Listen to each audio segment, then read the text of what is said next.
Welcome to Best in Faction, the next generation. a podcast where you can pry 9th edition out of our cold, dead hands. I'm Tyler. Nick's not here. Nice.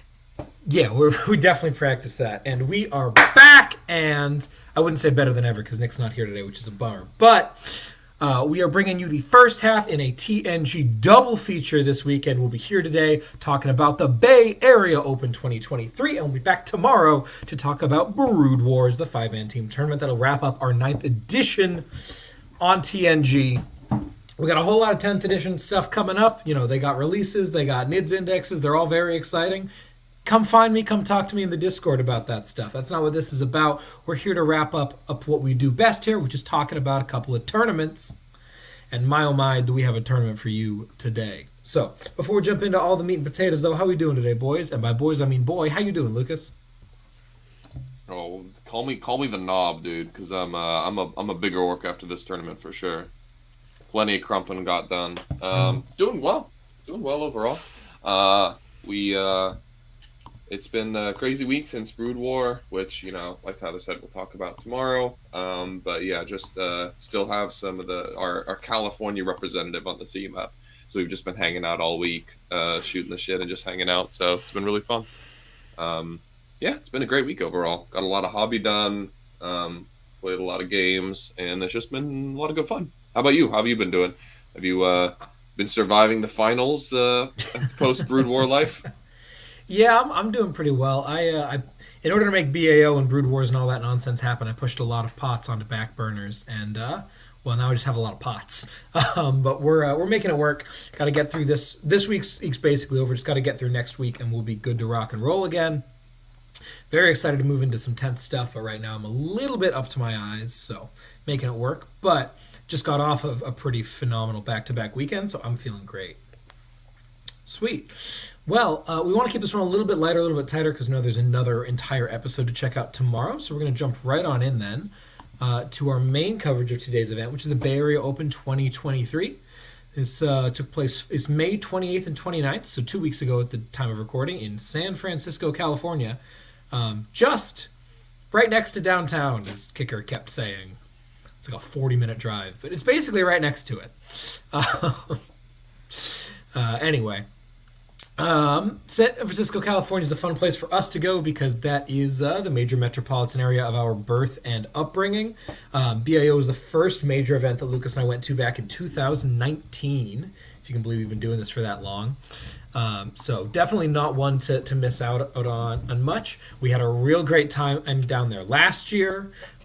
This year didn't end up with quite as many homies making the trip, though we got to see a lot of our California people, of course. But overall, it was a real good time. You want to run us through some of the details, Lucas? Yeah, so the Bay Area Open 2023 was a 152-person 6-round major. It is an FLG event, so kind of along the same lines of that people are used to for the Las Vegas Open. We use the same kind of terrain format for BAO as well, player-placed FLG terrain. Because there was a lot less tables at this event, we saw a greater concentration of what I would kind of, you know, with my own arbitrary scaling, call the good tables. You know, that's my subjective opinion, but I do feel like tables like the Chaos table and the Sisters table are a little bit better suited for competitive play than are the old Champs table and stuff like that. So we saw it was good news that there was a greater concentration of those excellent tables, especially toward the top.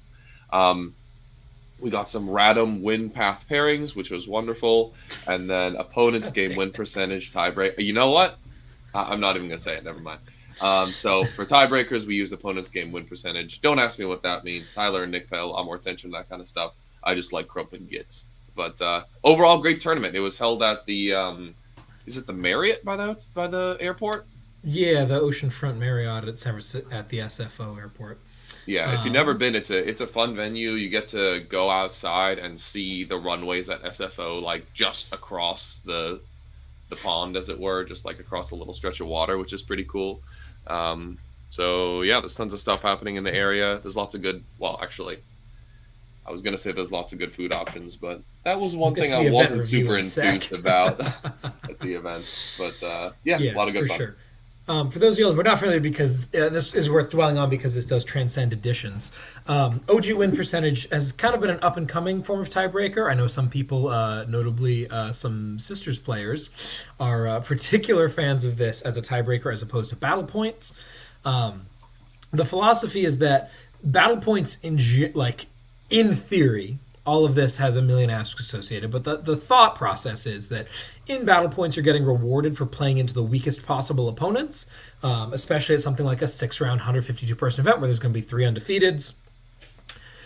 You're basically getting rewarded for getting pair downs and for just beating the crap out of people, which is not necessarily like indicative in some philosophies of who did the best that weekend. So the idea of OG win percentage is that it's supposed to be a sort of form of strength of schedule. It's measuring the average percentage of games that each of your opponents had won. So in theory, whoever's getting pair downs should be getting lower on that, and whoever happens to have paired into seals rounds 1, 2, and 3, who went 0 and 6, 1 and 5, and 2 and 4 respectively, will not be getting rewarded for getting hundreds out of them. That's the thought process there. We've talked about this stuff a lot in previous episodes. I'm sure we'll talk about it again, but that's the way it was used here, for better or for worse. That's the philosophy, and that's what it is. And I think we'll see more of it in the future. It's becoming pretty popular, though it is obviously not without drawbacks. All right, popping on into the event review. Lucas, I know you got some thoughts about this. Tell us about the BAO 2023 and what you thought of it overall as an event. Overall, it's great. I mean, the Marriott's really lovely, and the event hall itself is it's great. There's plenty of space between, or there's not like there's plenty of space in the hall, so you don't really feel that crammed or anything like that. So overall, the tournament space was great. Yeah, and then scheduling and mission pack and all that. I think there was a diverse array of missions. So big fan of that. My biggest complaint about what's up? The fucking mission pack was terrible, dude. What are you talking about? What? What do you mean? We played both sweep and clear missions and didn't play data scry. No, we played Data Scry. Did we play data scry? Oh, am I getting Brood Wars and the? Oh no! You're right. We played Icons, Conversion, Scouring, Conviction, Death and Zeal, Secure. What are we doing? I think that's a fine array of missions. You missed the best one, but other than that, it's fine. You missed. I hate playing both sweep and clear missions. We literally played five objective missions. There are 6 in the pack, and we played 5 of them. Anyway, anyway, whatever the case, it was. There are worse missions. It's better than the Brood Wars mission pack. I'll give it that. Exactly. My thoughts exactly. Yeah. So overall, decent fan of the mission pack. My biggest complaint about the event was the food options. This was a problem last year, and it was a problem this year. The only options that are in the direct area are the Starbucks that's downstairs and the sit down restaurant that is also downstairs. And when hundreds of Warhammer players flood that restaurant, it obviously the service is slow, and it's also just more expensive, which doesn't work for some people. So overall, just the options the other alternative is everyone floods the Starbucks line, and then the people there get overwhelmed. And because, oh my god, the other thing was they only gave us 45 minutes for lunch each day. The first day was 30 minutes, wasn't it? On day 1 it was 45 minutes. On day 2 it was 30 minutes. That is unacceptable. That is ridiculous. Especially with such limited food options, you need to give people an hour so they even have a glimmer of hope of going out and actually getting something reasonable from a taqueria or whatever. Mm-hmm. That is ridiculous. So the food situation, we complained about it last year and nothing has changed. It's still the worst part of the event. It's still the worst part of a lot of FLG events. I feel like there's not a lot of attention put into this. If you are running an event, you have to be thinking about food. Yeah. Right? You are not just running a Warhammer tournament. You are trying to get 150 people together for an entire weekend. And you need to, like, do some logistical work here. Knowing that the hotel says food options are available is not sufficient. And you need to be setting up time with that in mind. If the option is a sit-down restaurant, which is what they're advertising, just go eat at the hotel restaurant, you cannot expect anyone from the time the round ends to the time the round starts to pack up their shit, go down to the restaurant, get seated, order food, have food arrive, eat it, pay for it, get back up, and get to their new table in 30 minutes. Yeah, it's ridiculous. What are we doing? An If hour I was would the be barely only enough time for person that. in the frickin' hotel, I would be shocked if I could make that happen. And there's 150 people trying to do this at once. No. So Starbucks was the only reasonable option. And maybe Starbucks has something that's appropriate for you for lunch. Maybe they don't. They're also obviously their main thing is these paninis. They're going to run out of those. They ran out of them very quickly. Especially if you wanted one of the ones with meat to get a decent amount of protein. It was, yeah. If you're coming to BAO and you can pack food would be my recommendation. It's already a really... go ahead. No, go ahead. I interrupted you. It's already a really expensive event to attend. We're super lucky that we can stay at our parents' houses in the Bay Area. But if you're paying for I'm sure that Marriott was easily $250 a night, maybe more after taxes and fees and whatnot. It's already a ludicrously expensive event. To make it get that much more expensive on top of the time, it's bad. Real bad. The other thing that I haven't mentioned yet was that the water situation was not nearly as good this year as it was last year. Last year they had all of these 5-gallon jugs of water posted for every row of tables had a 5-gallon jug. They got replaced fairly regularly. This year they had the tables for those, but they didn't have jugs on them. Instead there were only 2 jugs and they were outside of the event hall. So if you wanted to go get water, you had to leave the hall or walk, out the hall, down the hallway, down the escalator, either across the main lobby, and through 2 different turns to find the water bottle fill station. Also not good. Water is incredibly important at these events, especially if they're taking place in May in California. So that was also a bummer. The food is more urgent, but I would also really have appreciated the reasonable water situation. Or in lieu of that, at least having some bottles or something. It was a bummer. Moral of the story, every event should have an hour for lunch. Yes, period. You need an hour for lunch, you need to eat easy food options, and you need easy water options. Those are more important than your mission pack. Those are more important than your terrain, frankly. No one is going to have a good time if they don't have the ability to eat, drink, and use the restroom. Bathroom situation was fine. It's a convention hall, a ballroom, whatever you want to call it. They they have plenty of bathrooms available, which was very nice. And we didn't even need to commandeer any women's restrooms at this one, which I'm sure was very much appreciated by anyone who uses a women's restroom who may have been in attendance.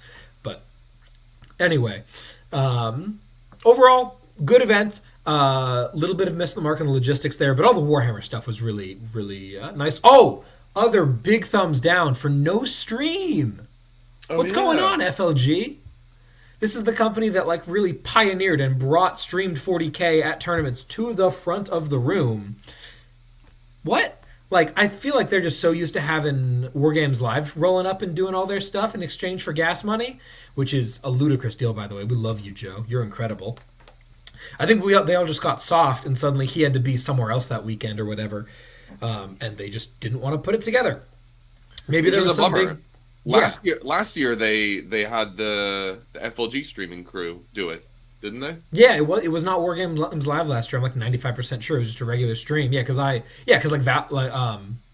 there's Val or Keith or whoever. People were coming up to me on stream last year asking for score updates. We didn't have the Wargames Live stuff. Yeah, was a real good time. Loved playing on stream last year, and a lot of our friends who were out doing a practice weekend at the beach wanted to watch. Would have been fun. We both played on some very high ranked tables that would have been on stream. Was a bummer to not get that experience. Agreed. Yeah. All right, that's about enough about this event in the grand picture, unless you got anything else you want to hit, or you want ready to jump into some lists. Nope. Let's jump in the list. Sweet. We got a couple photos here. One of the fun parts of this event here is that Lucas and I decided to take the train down from Portland, which was a good time. Yeah, it's good fun. Yeah, It's a long ride. yeah, 18 for hours sure. is a long time, but it was good fun. Yeah, it's good fun. Save a little bit of money and a little bit lower stress than flying or driving. Here's us with the homies all at the event itself. We got our boy Ian, who you'll see tomorrow on the Brood Wars chat on the far right there. We had Ian come. Ian's still in California, but we had him come out to BAO to get some reps in on World Leaders before we had him play them at the team tournament. Spoilers for tomorrow. We got our boy Matt Domnauer in the middle there, and our boy Trent on the far left. I don't know who the guy is in the purple. Do you remember who I that don't guy either. is? No. He's one of their California friends. Don't remember his name. Seemed like a chill dude though. Yep. Had a good time. All right. If you like the shirt I'm wearing, by the way, with our cool little icons on it, head over to bestintabletop.com/store. Don't have a promo code for you, but it's a good shirt. Makes me happy. All right. Let's talk about some lists. Ian will definitely be on the show tomorrow, Donald. Don't you worry. All right. Coming in hot with some fresh nonsense. We're playing Cult of the Rusted Claw with the GSC over here. If ninth edition weren't about to end, I would do a whole episode on this army. I love this stuff so much. Y'all have heard me talk about the Myriad lists a lot. They're still really good, but the problem is that Desolators exist, and they're a massive problem for that army. And also, people are starting to figure out how to actually screen against GSC. So you got to keep a step ahead of the meta. This is vaguely inspired by what, like, obviously the Colt choice is just ripped right out of Lathuris's hands, but I've made a couple of different choices than he has. I played with his list a couple times, found some things I liked, found some things I didn't, and this is what I settled on for my Rusted Claw build. If for some reason you're still playing 9th edition, you play GSC, you got to try this list, man. It's so much fun. So I'll run you through it fairly quick.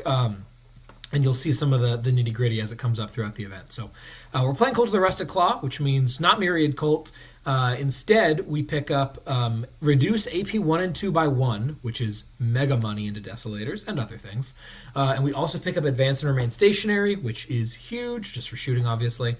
But it means that a lot of our slow elements become moderate elements, and a lot of our moderate elements become fast elements, and our fast elements become giga-fast elements. Because it hits everybody. Start off with the Patriarch. He's got the Nomad's Mantle and Entropic Touch. That's the Rusted Claw Relic and Warlord trait. This dude is a gangster. The Rusted Claw, the Relic, the Nomad's Mantle, means call this dude Andy Mineo because you cannot stop him. He gets to fall back, advance, shoot, charge, cast, do whatever he wants. And when he does any of those things, he moves through models and terrain horizontally, like Wraith form, which is just hilarious. So he zooms, and with GSC, he starts in one of the grinders. Spoiler alert, there's grinders in this list. He gets out 3, moves 8, that's 11, auto advance 6 for a CP, that's 17, and then charge. So 17 in charge, you cannot block him with anything. And then when he gets there, Entropic Touch gives him plus 1 AP. So he's Strength 5, AP 4, 2 damage, full rerolls to wound, 6s to wound are AP 7 now, and flat 3 damage. And then in addition, it gives him Tesla, so the 6s to hit become 3 hits. This dude is just a blender. He's got really good spell support with Psychic Stimulus, Psionic Blast. The Rusted Claw spell is Jinx, hands out minus 1 AP, which is super good. There's a lot of 2-up saves out there that pushing those a little bit further down become real nice. He's just a ball and a biscuit. Then we got our normal old-fashioned Primus there, and our Jackal Alphys as well. She's something that a lot of people have not been taking, and that I wish I could take for another 6 months, because I love her. You got her depicted here in this photo I've got of some of the stuff I had to paint up for this event. Her shtick is that in the command phase, she picks a unit within 36 that she can see of the enemies, and a unit within 9 of friendlies, and that friendly unit treats that enemy unit as exposed, assuming, of course, they have a token. She's also got a sniper rifle, just like the Sanctus is. Only difference is she hits on 2s instead of automatically, which is a bummer. That's how it goes. So she picks up some extra crossfire tokens with that. She zips around. She gets Lookout Sir at 6, which means she can be kind of funny in her positioning, and that ability to get exposure from the front is real important when you listen to how this army deploys. So keep that in mind. We got 4 squads of 5 acolytes, 3 of which have a dude with double demo charge. One of those 3 squads has lying in wait for the 3-inch deep strike, and then just a naked 5-man for the 4th squad. We got 3 squads of 20 neophytes with seismic cannons, Webbers, shotguns, icon, and a web pistol. Just kind of the usual neophyte builds. No proficient plannings on any of them. Got a Kellermorph without Wormtooth rounds, which sucks, but it's fine. Trust me, he's plenty good. And a Sanctus. Then we got a Reductus with Oppressor's Bane. She's incredible. We got a Nexus with Cranial Inlay because we need multiple phone calls every turn with this army. And the CP regen is nice as well. We got 3 squads of 4 Jackals, 2 of which have 2 demo charges, and the 3rd of which is the pièce de résistance of this army. It's a squad of 4 Jackals with 3 demo charges, and they came from below.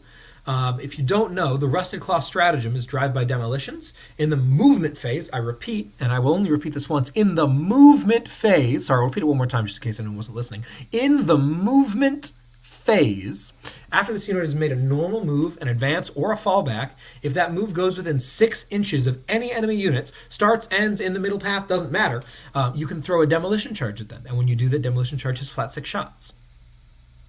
You'll notice that at no point in time did I mention anything about line of sight in this stratagem, or being eligible to shoot them for any other reasons. Now, other eligibility things still apply, but the line of sight explicitly does not. So the idea is they can run out, throw a demo, and then zip behind a wall. But in practicality, what it means is that if you're standing behind a wall, they just run right up and huck it over the wall into you. And it's not an indirect weapon, so it doesn't take the -1 ballistic skill penalty. The stratagem is incredible.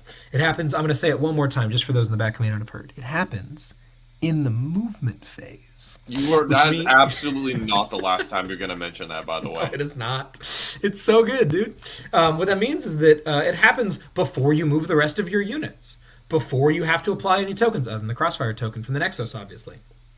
It means that it happens before you bring in reinforcements, which totally changes the math on stuff, especially when you consider that it kills, on average, 4 infiltrators after the Helix Gauntlet, if they don't transhuman. If they're transhuman, then cool. They spend a CP in your movement phase to make 1 attack wound 2 pips worth. Cool, dude. It's freaking fantastic. And it's incredible into phase cap models, right? The Bloodthirster, never heard of him. Like, literally, that dude dies in a single turn. Lucas and I have got a bit rep coming out next week, hopefully, that involves that dude, and he just dies. Great into Abaddon, as you'll hear about maybe in the future. We'll see. Great into Catan. It's such a good strategy. It's so good. So the idea is this unit has 3 of them, and they came from below. So they go either at the end of my opponent's first movement phase or the beginning of my first command phase, depending on whichever happens first. They move 14. Then in my movement phase, they move another 14, maybe 20 if they feel spicy, or just advance for 14 plus D6. They throw 1 demo in the movement phase. They'll be going after the thing that the Nexus put a token on, so they'll hit on 3s, they'll reroll 1s, because they'll get both phone calls from the Nexus and the Primus. And then they will wound on 2s, probably, because they're strength 8 plus 1 to wound, because they'll be within 6. They'll reroll 1s from the phone call. And then it's AP3, 2 damage with flat 6 shots. It's so good. It's so good. Anyway, that's enough about that squad. You'll hear more about their exploits over the course of the event. We then have our 3 rock grinders pictured here with their seismic cannons, cache of demolition charges, real nice models.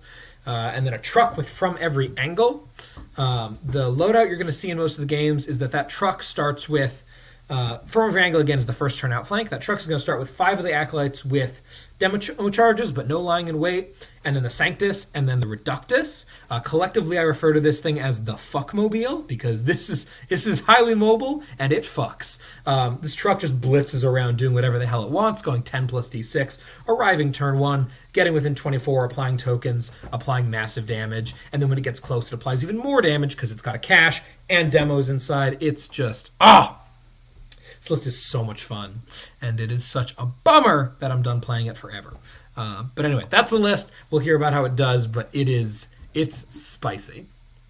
How about you, Lucas? Talk to us about the Orcs and the radical new direction that you've taken us in this time around. Yeah, I made a whole 2 changes to my list, dude. One was a spell that didn't do anything. So for those that are familiar with the list that I run was 1 Rosehammer with. This is basically the same list, but just with 1 or 2 things turned around, so I'll just run it down from top to bottom. It's the Goff's list, because if you play Death Skulls, you're trolling. We got a Squig boss with Prop Killing B-Side Mantle. We got the Warbiker boss with Brutal Cunning Killer Claw. the classic combo. We got Boss Zagstruck, the rat himself, 3 squads of 10 Snaggaboys, 3 squads of 10 Gretchen, one of them is Horrible Gits, 1 squad of 5 Commandos with no claw, just for some pregame deploying in the midboard, 3 squads of 10 Stormboys with claws because gotta go fast, 3 squads of 3 pigs with bomb squigs, and then we have 3 solo kill rigs. They all have Frazzle, that's the AoE spell. We have 1 with Squiggly Curse, 1 with Spirit of Gork, and 1 with Bite and Jaws. So the only changes I made from Rosehammer are I turned 5 commandos. I had 2 5-man commando squads. I turned 1 of them into 5 more Stormboys, so I had the full 30 Stormies. And then I also switched my second kill rig used to have Frazzle Squiggly Curse, and I switched it to Frazzle Spirit of Gork. And for the second time in the last 2 years, I mean, I've tried Spirit of Gork twice now, but every time I try it, it literally never comes up. So I think just having the second kill rig with any other spell that's as low to cast as possible is the best, because you want to activate the Funny Word Tower. But the secondary spell never seems to do anything. Everyone seems to also talk shit about Bite and Jaws, and that's bad. You guys are trolling. That's a Warp Charge 6 spell that's like 2 or 3 mortals every time you cast it. It's pretty good.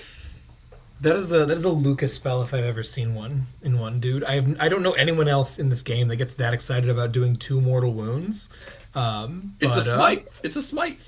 Yeah, absolutely. It definitely gets work done. I love it.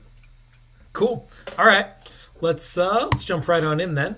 Round 1, as discussed earlier, we were playing Tear Down Their Icons, better known as Bomber Mission, better known as Snorefest. True. And round 1, I get to play into Tau, featuring the Farside Enclaves. Remember us do this Tau list, Lucas? Sure. So it's Farsight. We got a Cadre Fireblade.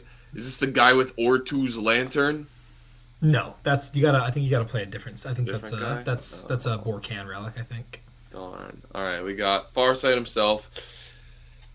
Okay, let me see if I can decipher all these goddamn abbreviations. We got a Cold Start Precision of the Hunter, 2 AFPs, and including the Dominator Launcher, High Output Burst Cannon, the Honor Gauntlet, and 2 missile marker drones.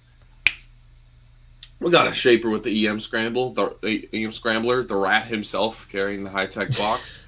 We got 2 squads of 10 Breachers, the classic 5 Crisis Suits with burst cannons, a burst, a sieve, a plasma, target locks, 2 marker drones and 2 shield drones, 4 doggies, 3 riptides, 2 ion, 1 burst cannon, interesting, and 2 devilfish to carry the Breachers. How'd this game go? Yeah, this was a lot of fun. You know, we often talk about how at big events you really like to get a warm up round. You know, round 1, play against someone who really has kind of not quite no idea what they're doing, but not especially thought provoking game. Just focus on execution, make a couple mistakes, no big deal. This was not that. This dude was tight. Let me get this guy's name, give him a shout out because he played fantastic. This is Joshua Burdine. Sorry if I'm mispronouncing that, but we had a real good time here. We're playing on Sister's Table. It's my first time ever playing on Sister's Table, and my gosh, do I not like this table. It is so silly having all of these solid ruins everywhere. As you can tell by the terrain layout, he got Defender and slammed some crates in the middle, which I think is actually a pretty clever idea. Check out his thought process here, Lucas. He's put the crates such that they actually provide some decent move blocking to prevent me from doing a lot of what I usually like to do into Tau and whatnot on these sort of missions, which is just charging whatever stupid thing they put on the midfield objective. That's going to be a lot harder now, but still gives him access to go in and touch that. Something else that he points out about Sister Table, which is probably my least favorite thing about it now, is all these ruins that are clearly designed to be as safe as possible that just have these really annoying second floor windows and no actual floor. So if you're chilling in there, anything more than 5 or 5 inches tall, so Riptides, Knights, Wraith Knights, Stompas, what are more relevant models that are actually tall? Brass Scorpions? What's a tall model that actually matters and has a gun? Knights is the big thing, I guess. Yeah, Knights and Riptides, basically. Can just see in and shoot you all the time, which is really annoying. But it was fine. He ended up going first here, and now something that I think you slightly is quoted just because I didn't write this list perfectly. That Cold Star has 2 AFPs and the Dominator frag launcher. So this man has into a squad of neophytes, a full 18 shots indirect plus the high output burst cannon that are going to be hitting on what threes because -1 ballistic skill, ignoring all cover, re-rolling all hits and wounds. Yeah, I don't like that at all. That's terrifying, dude. So that guy's going to be a problem. The Devilfish full of Fire Warriors also definitely pose an interesting and unique challenge that I don't see in a lot of Tau lists. And the Riptides are, they're Riptides. They're going to be hard to take down. So we did our best to set up over here. He went first and went. I think he went a little bit aggressive. He didn't really understand quite how much hurt I could put out. This shot here is at the end of my turn 1 or the middle of my turn 1. Middle of my turn 1 because I haven't charged yet. Yeah. So he goes first. He cuts some pretty tight angles and just kind of decimates a squad of neophytes. Kills like half of them, and I'm like, oh, that's a bummer. I don't think and then he kills a bunch of bikes as well with some clutch angles. There was a Riptide up behind the giant cathedral building up top there at the start of the turn, and I said, absolutely not. Oh wait, I don't remember. I killed one of the Riptides. I think it was the top one. Yeah, despite putting tons of shots into the bottom one. Anyway, the other big mistake that he makes here turn 1 is that in this L in the bottom there, he's got all of his crisis suits and stuff screening his commanders, but then, in addition, he's got his EM Scrambler dude, who, just to be clear, by the way, because I haven't mentioned this yet, this entire army deploys on the table other than the 5 Acolytes with lying in wait almost every game. Sometimes we deep strike 20 Neos. This is a game where we probably should have deep struck 20 Neos, but we didn't. But he's got that EM Scrambler dude sitting right in front of that crisis unit to mitigate deep strikes at maximal efficiency, which is not a bad idea in principle. But what it opens him up to is what's happening right here, which is that after he killed a bunch of those neophytes, the rest of those neophytes spawned out and double chained out. You can see the double chain there because we're playing FLG. I think I got a full 6 back, which was awesome. And then they move on over and charge just that one guy. And because they're just charging him, he cannot use the -2 to charge stratagem because a Kroot Shaper is neither a battle suit nor does he have photon grenades. So that was like a 5 or 6 inch charge that I hit with a reroll, which then allows me to. His only obstacle is the Fire Warriors, so he doesn't have an enforcer or anything. So I'm able to take that objective out from under him, tag the crisis unit, and do all of that while only sacrificing an already pretty gimped out neophyte squad that was definitely going to die in the first place. That was a problem for him. Tau into GSC is one of those matchups where you want to get every bullet firing every turn where possible, and that was just not an option for him in this situation because of that tagging. And you may be thinking, oh, but Tyler, he's got a crisis commander, he's got Farsight, obviously they just fall back and shoot, which is true, but now they fall back 10 and shoot, as opposed to moving 18 and shooting, which is a massive difference. And if he wants to fall back forward to do that, that means that he's not getting very far and can't jump back because there's neophytes standing right where he wants to stand. So if he doesn't want to get shot to shit next turn, which he was terrified of, I think he probably should have full committed, but he didn't, which was the hope. He ends up jumping backwards, falling back, shooting basically just the neophytes that charged him, and then fire and fading into that box kind of in the middle there for him, which means he's just way out of position out of the game. I get to advance up a little bit harder next turn, and I can flip the scoreboard now, which leads to me getting 8s, and he's getting 4s as I continue to take him off objectives. My Patriarch, I'll go back to the thing for a minute, is in his grinder in the very center there, knowing that he's pretty safe because there's no way that he's allocating shots to that when I have so many different dudes on different objectives.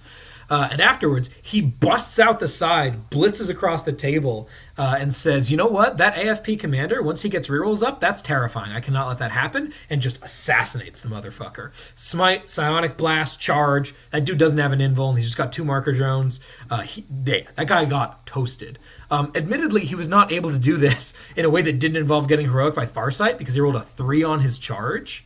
I needed a 5 to get out of heroic range. I rolled a 3, and I was like, well, I'm not re-rolling that. That's just how it is.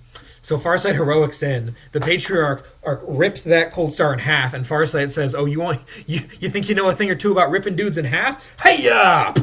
And just cuts the Patriarch down. which was hilarious. And the rest of this game shakes out as a lot of back and forth, a lot of denial. I'm killing a lot of stuff. He's killing a good amount of stuff back. I never even go after the crisis unit because he very intelligently doesn't give me a good shot on them with the things that want to shoot at them, namely the neophytes. And the bikes don't get a ton of utility either because he knew to prioritize those early. And on Sister's Table, it's shockingly hard to hide those things from Riptides. But yeah, overall, it was a real good game. I ended up taking this one 65 to 50. We both end up clocking out. He clocks out first, and then I've got under 5, so I can't play Battle Round 5, which was a bummer. That doesn't shake out. But if we play turn 5, it looks pretty similar, especially points wise. He took Assassinate, which is always an interesting choice. I feel like, and I don't know about you, Lucas, if you can agree with this or not. In my experience, Assassinate, it's kind of like that that meme with the bell curve where there's like the people on either end, the really smart guys and the cavemen are thinking the same thing, and the guy in the middle is the one who's wrong, right? I think that's kind of a thing with taking Assassinate into GSC, where like the caveman is like, oh, you have a lot of characters, I should take Assassinate. And then the mid-tier players are like, oh no, Assassinate's a trap because, you're just going to hide your characters in a truck, and they're going to, and then the really good players are like, I'm going to take Assassinate because you have a lot of characters and I'm going to kill them. And they end up, and it really scares me. Tower, not necessarily the best army to do that with because you don't have any melee threats, so you're really just counting on tabling me. But he got pretty close, and I think he could have picked up a couple more points on that if he had gotten to play turn 5. So it would have been really tight. But yeah, really good game. One of my favorites of the weekend for sure, and definitely got me in the deep end real quick. Not to foreshadow our game too much, but has that Patriarch ever rolled above a 3 on his charge? Absolutely not. Never. That dude cannot make a charge. I actually don't think I've ever seen him. Oh, there was the one game he rolled a 6 that my dread halved to a 3. Yeah, that was also a 3. God, this dude is so good on paper, and in practice, if he would just roll remotely average ever, he'd be so good. He comes in clutch in some other games this weekend, and definitely in next weekend. So look forward to that. All right, talk to me, Lucas. Looks like you're playing on Cast Table, playing against Mars. I'll try to decipher this AdMech list. We got Baller Sarius Call himself. Let's go. We got a Scutarii Marshal with what I assume is the reroll ones to hit and wound. We got a Dominus. We got an Engine Seer, a Manipulus, a Techno-Archaeologist. Oh my gosh, freaking AdMech. 2 squads of 5 Breachers, 20 Rangers, 20 Vanguard. Breachers? Oh man, there they are. Yeah, that's awesome. Never see those models. We got a 6-pack of Infiltrators. That seems like the wrong number. We got a trio of Raiders, quadruplet of Castellan Robots with guns or fists or some combination of the two. All the anti-infantry stuff. So they had like the super stubber and the double flamer. Phosphor blaster and for sure. Very cool. And we got a singular disintegrator with the indirect gun or the big laser? Big laser. Big laser. Well, you got some big targets to laser. But no chickens, definitely, as far as AdMech is concerned, makes your life a lot easier. Tell me about this game, Lucas. Yeah, it was a fun one. So just to kind of preface my day one, Tyler was saying, getting to go in and to kind of play a warm-up game is often something that a lot of players look for, just to kind of get the blood pumping and get the 40k mind going again early in the morning. So this was definitely that game for me. My opponent, Adam, was kind of just coming to play with his AdMech stuff. I knew he was a great guy. We had a lot of fun and a great game. But this, no disrespect meant against him, but this was definitely not a difficult game for me. It was like static shooting army that I just could stage against an overwhelm in one turn. And I had a little bit more of that throughout day one, so I didn't actually build scorecards for my day one games because they were more blowouts, but that's nothing against any of my opponents. They all played very well and were lovely people to play against, especially my round 2 opponent. James, I think his name was. Anyway, we had a ton of fun. But it also helps. Did you go first in this game? No. Okay, but you did get Defender, which is a nice thing against AdMech. If I got Defender and went first, that would Yeah. So, I mean, his whole army just moves 6 and shoots like 24 inches. So it's very easy to just see where he's going to be and just not be in line of sight of that. So turn 1, he like shot 1 pig to death, and then I staged my whole army. Turn 2, he, shot a kill rig to death, and I was like, all right, wog, and then I just ended my turn entirely within his DZ, and he had never held an objective again. So, Admech are not that like resilient at the end of the day, especially against like weight of attacks. Their whole shtick is, here's a ignore AP 1 and 2 brick to chew on. If they're Lucius, that brick is also transhuman. There's like all sorts of defensive stuff I can layer on it, and I'm just like, here, take 100 saves. I don't care that you're ignoring my AP. Like, you're going to fail some of them, and you're toughness 3, so I'm winning you on 2s. So, good luck. You definitely got some good points out of the game. It was fun to see some of the AdMech secondaries that I haven't seen in a while, like Eradication of Flesh is a cool secondary, and the Accretion of Knowledge, like the give me your cool relics, basically, the secondary. He like gets points for killing relic bearers, which is absolutely cool. Did he take the AdMech hold a midfield objective, score 15 points secondary? No, he didn't. Thank God. That is definitely not an auto-take secondary, because, I mean, spoiler alert, I would have picked the objective in the upper left-hand corner, and he never would have gotten it. So, yeah. Great game. Adam is a cool guy, but just definitely, and this is no disrespect against him, but not my most difficult game at the event by a long shot. Cool so, yeah, it was good fun. Fun.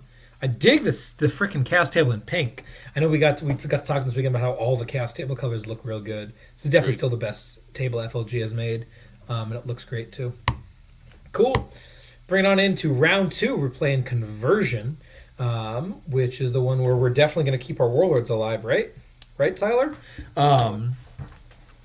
We're jumping right on in. I am playing into the Boys in Red, the Blood Angels, which is an army that I have done historically okay into. Lost some pretty clutch games against in the past, so definitely no one to sleep on. Why don't you walk us through this pretty sick Blood Angels list, Lucas? Yeah, so we've got Asterath, we've got Primaris Dante, we've got a Sanguinary Priest with Rights of War, 3 squads of 5 Infiltrators. Mans does not want to be dropped on. He's got 3 squads of 5 Death Company, 5 with Hammers, 5 with Infernal Pistol Power Sword. No. Read that again. Pistol, I know. I was just my brain got hit a restart button. Inferno Pistol Power Fist, 5 Plasma Pistol Power Sword. Okay. Yeah. Goofy. We got a Sanguinary Ancient, 3 squads of 5 Sanguinary Guard, 3 Suppressors, and 3 Eliminators, and a Whirlwind. Nice. I'm so good at typing, dude. My friends can't spell. It's great. I love it. You can't either. That is probably true. You're an orc. All right, so yeah. This dude walks up the table and he's like, GSC. Well, lucky for me, I got 15 infiltrators. And I'm like, just wait until I tell him. Oh, my sweet summer child. Demo charge, no! But also just like proceeds to deploy entire army on the table. Like, Oh no, whatever will I do? This was a fun one. We were on cast table as well. I forgot to get a picture of this one, unfortunately. And I got defender, which was huge. Attacker defender in this matchup is annoyingly important. So I slam a forest in the middle, and he puts his big L to stage 4 inches behind that, just off the objective, which makes a lot of sense. And he basically just puts his entire army behind that L after a minute. But I think the interesting part of this game is in the first turn, which is that he goes first, which is real nice for him. Actually, I don't think it really matters. It's kind of one or the other, because he can't get to me turn 1 because blips. So he just puts his whole army in there. And then he takes a 5-man infiltrator squad. He takes 2 5-man infiltrator squads. And both of them start on the midfield objectives. He puts one in his back line to say, you're never bringing your 3-inch squad over here, which is totally valid. And then he puts one behind the giant funky chaos ruin thing on his midfield objective. And he puts another 5-man on the center objective with one dude on the objective and the rest trailing back to the cover on that L. Which means that at the start of his first command phase, he has 3 objectives held with Marine troops. So they're all sticky. And then he puts banners on the front too. And I'm like, oh, that's a problem. This guy took shock tactics, prisoners, and banners. I took ambush, brood swarm, and banners. And like, I don't want to give this dude shock tactics. I'm gonna have to do some clever stuff to avoid that. But I can't do that if I have to take down the banners. I have to hold the objective at the start of his turn. And if they're sticky, I also have to hold the objective at the start of his turn. So I have to send in way more than I want to. I have to leave a squad of bikes on that center objective. And I look at this right objective and I'm like, man, I can't really clear that. He's got his 3 eliminators over there and the 5 infiltrators. I can't clear that with bikes turn 1. That's just not real. So I have to send in the Patriarch, which sucks. I kill the eliminators with a drive-by squad as they were about to swing up and kill some Death Company. And then meanwhile, I swing the Patriarch in. He goes in, obliterates the 5 infiltrators. I would love to return to the shadows, but I can't because I need someone to turn on the banner and take off the sticky. So he sits right there, and he dies bottom of turn 1, which means no Warlord, which means 4 ups for CP for the rest of the game on conversion. Hilarious, though, the bikers that go up and charge some Death Company. Man, oh man, am I not scared of Death Company with that unit. I think 2 of them survive, and they're like, we are the Death Company with Thunderhammers! Hiya! And I'm like, cool, you're -1 to hit, so you're still hitting on 4s. And he's like, that's fine. I wound you on 2s. And I'm like, that's cool. What's your AP again? Because you're not an Assault Doctrine yet, and you couldn't have put them there because it's top 1. And he's like, well, AP 2. And I'm like, well, I'm Rusted Claw, so that's AP 1. So I have 5 up saves, so he killed 2 bikers. All right, dude. Cool. And Death Company can't fall back, so they're chilling there. Yes, that was a lot of fun. And then the rest is a lot of back and forth. Blood Angels do not have durability like they used to have, right? It used to be back in the day with Armor of Contempt that like it was really hard to deal with Blood Angels for GSC, and now it's just not. Like a 2-up save is nothing, especially if I still had that Rusted Claw spell, it'd be great. But we threw that away at top 1, which is a bummer. But did what we had to do. I felt like I was in a very stable position. And then my opponent pointed out to me that I had done some of my math in the measurements wrong. And his squad, he had a squad of, I don't know, it was Sangers or Death. It was Sangers, yeah. Of Sangers from that middle ruin that could get to my top left objective on what I thought was a 10-inch charge, but was actually an 8-inch charge, +2 for Blood Angels, and, is it just +1? Yeah, or yeah, no, I thought it was an 11-inch charge that he would make a 10. It was actually an 8-inch charge that he made a 7, or 9 that he made an 8. Anyway, he had a charge there that wasn't great, but was totally doable, and was totally the right move to go for in the situation, because if he just sat there, he was just going to lose slowly. Goes for it, hits the charge, takes my objective, and I freaked out. I was like, oh, wait, this is a problem. Managed to set my stuff back up, though, and just kept picking at him. He ran out of material pretty quickly. Because that's the problem, Blood Angels, they're still very expensive, even if they're not very durable, so every unit you can take away is a big deal. The Whirlwind is useless in this matchup. He kills like 4 Neophytes a turn with it, and then those 4 get back up. So that was kind of a bummer for him, but at the end of the day, didn't quite table him, just picked away at the pieces until I was able to hold. Really well, really good game there, in there, Billy. You were very much a pleasure to play against. Hope we get to play again in the future. Yeah. Anything else to ask? I don't think there's anything crazy about this game. Anything you want to ask? No? Cool. Let's push it on over then to Lucas playing his Orcs into Chaos Knights. I definitely don't know CK as well as Lucas does, so go ahead and walk me through your opponent's army here and how this interesting game went down. I'm seeing a lot of Orcs. Yeah, so this is House Serpatrax. It's a fairly standard 13 dogs list. We got 3 Brigands, 3 Worthy Offering Executioners, one Herpatrax Executioner with the Mirror of Fates. He actually is the Warlord for purposes of conversion. We got 3 Claw Chain Cannon Stalkers with Pyrothrone and Helm of Doggies, and 3 Claw Melthos Stalkers with no upgrades. So very interestingly, this list has very few pregame upgrades. It's got the Mirror of Fates and Pyrothrone. And then it's only got 1 Relic, Helm of Doggies. So James started with 5 CP, and this was probably my favorite game of the weekend, just an absolute blast, and we were both like laughing and stupid shit was going on all over the table. It was just super fun. Great game. You can see from this picture here, you'll never guess what's buried underneath that massive pile of Orcs in the middle of my DZ. Bet you can't guess what it is, Tyler. It's definitely not a forest, I'll tell you that much. Absolutely not. Those 3 trees that are in that forest are giving my whole army -1 to hit, and you'll love to see it. You absolutely love to see it. I I can't even tell it's down there, dude. I actually can't see I it myself. I cannot see it either. As bummed as I am that the dense keyword is going away, I think that's a really interesting part of Ninth Edition. I can look at these kind of situations and be like, yeah, I see why they wanted to get rid of that. So yeah, slammed that forest to the front of my deployment zone and crammed basically every unit in my army into it because Chaos Knights hate -1 to hit. So yeah, he let's see, he ends up going first. Yes, he ends up going first. Talk about general strategy here. I mean, he's got a ton of shooting, obviously. CK always do. He's got 4 executioners and 3 brigands, so 7 shooting knights. And then the first weakness I realized in his list that I tried to exploit was he has no melee sweeps.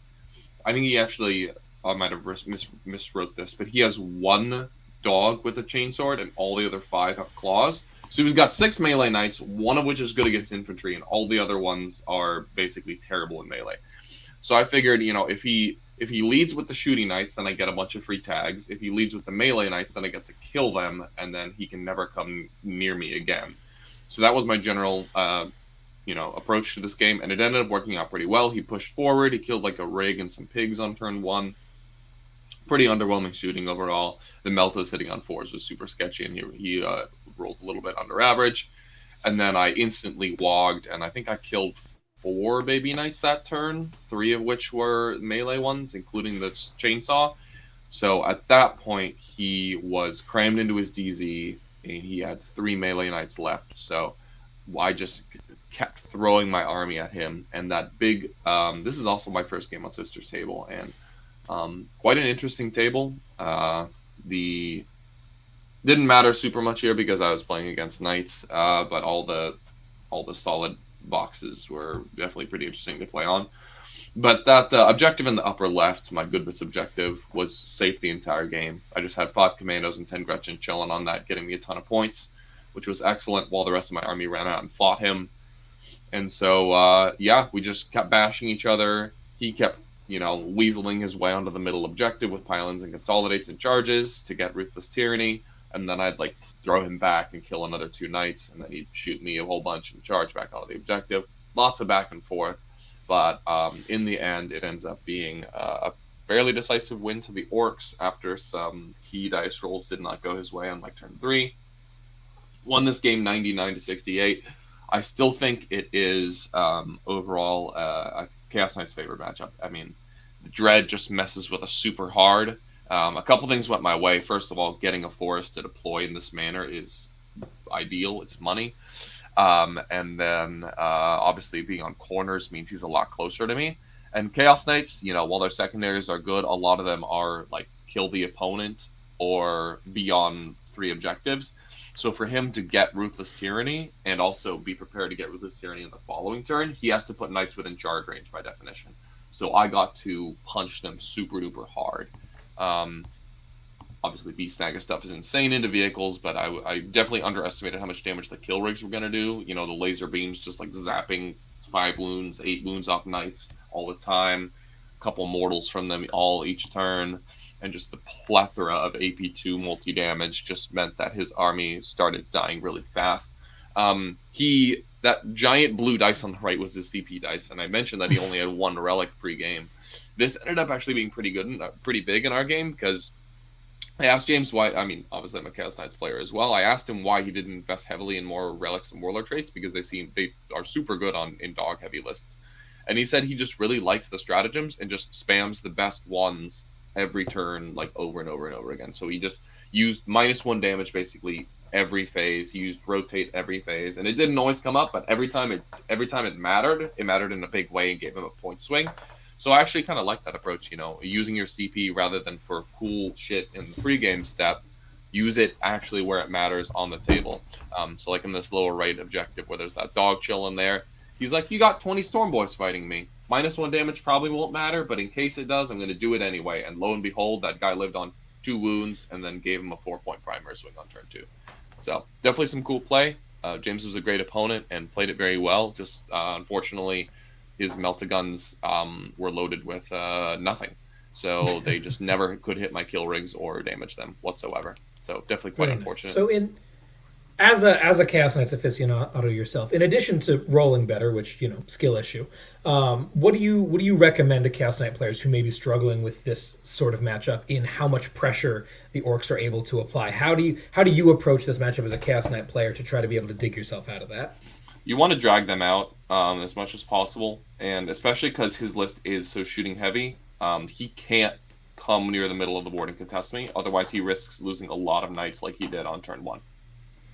So if I were him, I would have put one knight in the middle of the board, put one knight 12 inches away from that middle objective so he can guarantee Ruthless Tyranny next turn, and then move everything just along the very top right and the top of the board and the right hand side of the board, basically on the edge of the table, and just shoot down at me. Be as far from me as possible to guarantee as many turns of shooting as possible.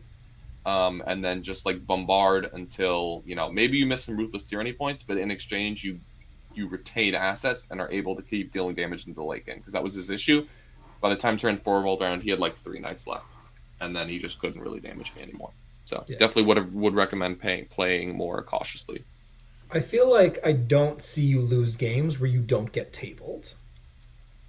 You don't see me lose games where I don't get tabled.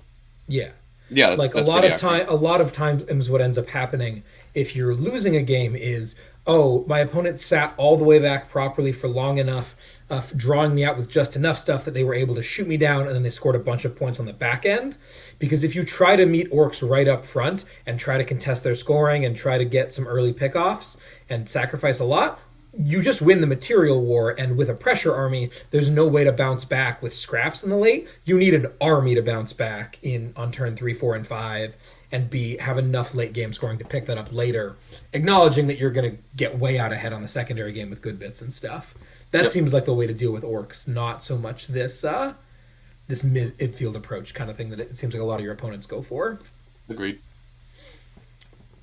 Not that I'm able to execute on that, but that's the idea at It's least. it's difficult to do. It's difficult to do for sure. I mean, that's the quintessential issue of playing against a pressure army is you feel like you're giving up the objectives, but at a certain point you have to do it. Otherwise, they're going to get the material advantage on you and win. Yeah, cool. Alrighty, round 3, we are playing every man named Stephen Trimble's favorite mission, the Scouring. We're going to be starting real close, and things are going to get real spicy. So, this right here is probably one of my favorite games of the weekend. Was not a super balanced score, but this guy, I get to play against my boy Dash Leeds.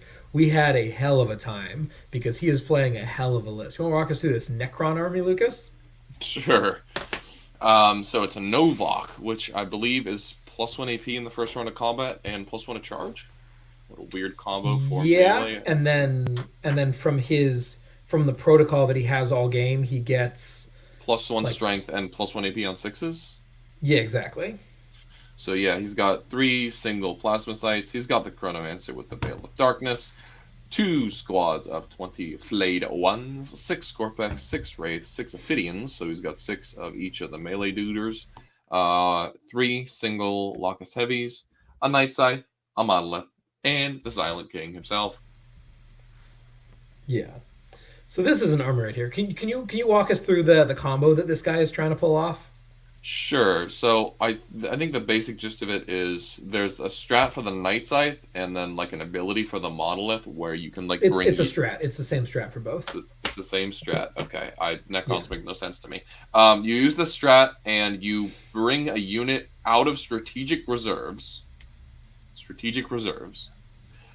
within however many inches of your big Wholly model. within 3, like they're getting out of a transport. Yes, but outside of, well, I mean, there's no outside of restriction. So if Yeah. the plane comes in 9 inches away, and then you use your ghost teleport Ooga Booga move, then you land basically 6 inches away. And then with Yeah. Novak, you have a 5 inch charge. So that's the gist of the approach here. hmm Yeah. So he's trying to pull this combo off by deep striking the Night Scythe and deep striking the Monolith. Each one of those comes down 9 away, drops off maybe 20 flayed ones, maybe 6 Scorpex, maybe 6 Ophidians, depending on what he needs for a particular matchup. I think the flayed ones are the really cool one, though. And then just makes his charge almost automatically and just obliterates something. It's very cool. There's two massive downsides of this list, I think, Lucas. And just look at the list. What do you think the two really big issues it's going to have are? Well, the first one is there's literally 0 OBSEC. Yeah, so his ability to control objectives is basically non-existent, which Necrons are usually amazing at. And the other one is, like, if you put most of your army in reserve... Finish my sentence, Tyler? Yeah, there's nothing much on the table is kind of the zero-sum game of that situation. And you really leave yourself vulnerable to getting hit hard and fast, especially if you don't get to go first. And despite acting like drop pods, neither of those reserve units that he's trying to use here get to come in turn 1. So, playing the Scouring, and I win Defender, which is great. I get to slam a Forest in the middle. This was a really good weekend for me in terms of Defenders and go first rolls. So we get to slam this Forest right in the middle there, so he's not holding that or anything. Secondaries-wise, I don't want to flip to the scorecard just yet because this is so much fun. I'm just going to pull it up on my phone here. Secondaries-wise, he takes Treasures, which is holds some number of the objectives basically on my side of the table for this mission. He takes Behind Enemy Lines because that's generally a really good take on the Scouring, especially if you're going to be deep striking a lot of this stuff. You got the Veil, you got Plasma Sights, like it's an easy one in theory. And he takes Banners because what else is he going to take? You definitely can't take what's the Necron action one called? Ancient Machineries. Ancient Machineries, yeah. he can't really take that. Because he doesn't have OBSEC to just yoink objectives out from under me, and none of his stuff is really that fast. Certainly not the stuff that doesn't want to be getting into combat. He'd rather just raise some banners, apply some pressure, and move on with his life. So he deploys 20 of the flayed ones on the table. 20 of them are going to be off the table. The Night Scythe and the Monolith are obviously off the table, which means that on the table he has his 3 Plasma Sights, the Chronomancer with Veil, 20 flayed ones, 6 Scorps. Oh, no, sorry. And 6 Scorps are going to be off, like I said. I don't know if I said that. So he has the Plasma Sights, the Chronomancer, 20 flayed ones, 6 Wraith, 6 Ophidians, 3 LHDs, and the Silent King. That's all that's on the table. And my mouth is watering. Because if I get to go first, I am going to inflict some pain on this man. And he has staged this like midfield ruin here pretty far forward so that it can be a great staging ground for Wraith. But that means that they're very accessible at the moment if I'm able to move quickly. And man, oh man, does this army move quickly. So sure enough, I get to go first. And this right here is the end of my first movement phase on top of 1. That's what you're looking at right there. You're muted, I don't know what you said there, Lucas, but I am going full aggression. Zoom. Yeah, zoom indeed. All 3 squads of bikes are up. Oh, and then secondaries-wise, I take Ambush, No Prisoners, and Behind Enemy Lines as well. All 3 of my bike squads are in his face. One of them in the movement phase is already in his deployment zone because that one goes 28. And the other 2 are on the objectives that he is trying to hold there. I've got 2 grinders in the midfield there. One of them is full of 5 naked dudes. One of them has 5 dudes with demo charges and a Keller Morph. They're in a forest on the center objective. The Fuckmobile has come in from outflank top 1 and has shot the Silent King. At the end of this turn, between all of the output that I'm able, I also my Jackal Alphys is able to come in from a blip in a way that she has a bead on that squad of Wraith up top there. So there's a squad of Neophytes that is going to get to treat them as exposed. They roll like a 5 on their advance. They're zipping right up there as well. Like, we're going all in right now. At the end of turn 1, I have killed the 6 Ophidians. I have killed 5 of the 6 Wraith. And I have dropped the Silent King to 3 wounds and killed both Meniers. Top 1. So Lucas is making some very painful faces right now. That is about as hard of a first turn punch as I can throw. And in exchange, the only units he gets to activate with are these 20 flayed ones, the 1 remaining Wraith, and the Silent King without any Meniers, and the 3 LHDs. Like, that's all he gets to use. And he knows that I'm going to do this again next turn, basically, with everything he doesn't kill before his units get to arrive from reserve. So sure enough, he comes in, he hits me back as hard as he can, which is not that hard, but he does a little bit of damage. And then on my turn 2, I break out the tape measure because the monolith is in deep strike. The plane is in strat reserves, which counts as deep strike for aircraft, but the monolith is in deep strike. And the monolith is like a 7-inch cube, right? Like it's huge. And what that means is it's like shockingly easy to screen that thing off the table if it needs a 7 plus 9 is 16-inch wide hole to fit in. Like that's just not happening. I can't screen the plane because the plane can always come in within an inch of the table edge and then the dudes can get out and whatnot. I do it anyway, so the plane can't shoot the turn it arrives because it's got to come within an inch, and the plane is more than 6 inches wide, so no matter where it comes in, it can't activate, which is real funny. But yeah, we screen, which is the big thing. We kill a couple things, and then here's the last big moment of this game before we can move on. I start lining up shots into the Silent King, and my Patriarch is going to blitz over and kill an LHD to stand in just the right spot to finish the screening.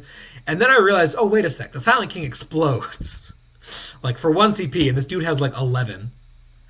For 2d6 inches for d6 mortals. And my Patriarch has already perils and taken 2 while he was casting some spell or other.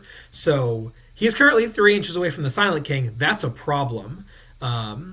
I need to not shoot the Silent King. So I stop like halfway through my shooting phase, and I'm like, all right, stop. Go into the charge phase. The Patriarch charges the LHD first, especially because he's moving through stuff, goes way over. He's like outside of 8 inches now. And we charge the Silent King with 2 grinders to kill it in melee with the blades, which is super easy. We definitely do that. And then it auto-explodes. And the first thing it auto-explodes into is one of those grinders, which took some damage from an LHD earlier. It took flat 4, I think, after the damage reduction. And so it has 6 wounds remaining, and the first dice he rolls is a 6 for that grinder, who then rolls a 6 himself to explode.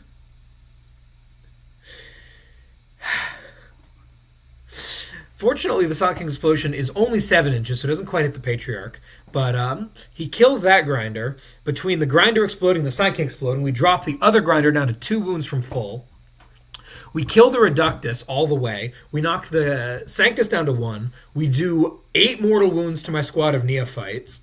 And we kill... What else do we kill? There's something else in there as well. The total ends up being like 34 mortal wounds when it's all said and done between this double explosion. And I'm like, all right, dude. Cool. That was insane. Massive bummer to lose so much stuff out of that, but that's how it goes. It was a lot of fun. He brings in the flayed ones, gets some damage done. I beat them back with Neophytes and whatnot. I can flip over to the scorecard now. And then the gang part of this was that on turn 3, I still had enough stuff with some clever charges to zone off the monolith. And because it's not in strat reserve, it's in deep strike, it can't come within an inch of the table edge, so it dies. Which was a glorious thing to do that I have not done in 9th edition in a hot minute. That was my MO in 8th edition, so getting to do that in 9th was a ton of fun. Dash was a fantastic opponent. He was rooting for me to zone the monolith. He was like, no one's ever done this before. This is too cool. Make it happen. He also like saw that my back was not doing so well and like hit the clock to himself in my turn and was like, dude, get down. Cat cows, 5 of them right now. Like, you are not comfortable right now. Get some stretching. And I was like, oh man, like, you're such a great dude. He also had this fun thing that I thought was really cool. I don't know if you've seen anyone do this before. I think I might have, but he was doing it really well. He had this like little cardboard tray that he had made that sorted his dice into groups of 10. And it only had walls on 3 sides, so it sat on the edge of the table. And when he needed dice, he would just scoop a slot of 10 just right into his hand without even having to try to pick them up. It was super clever. That's very cool.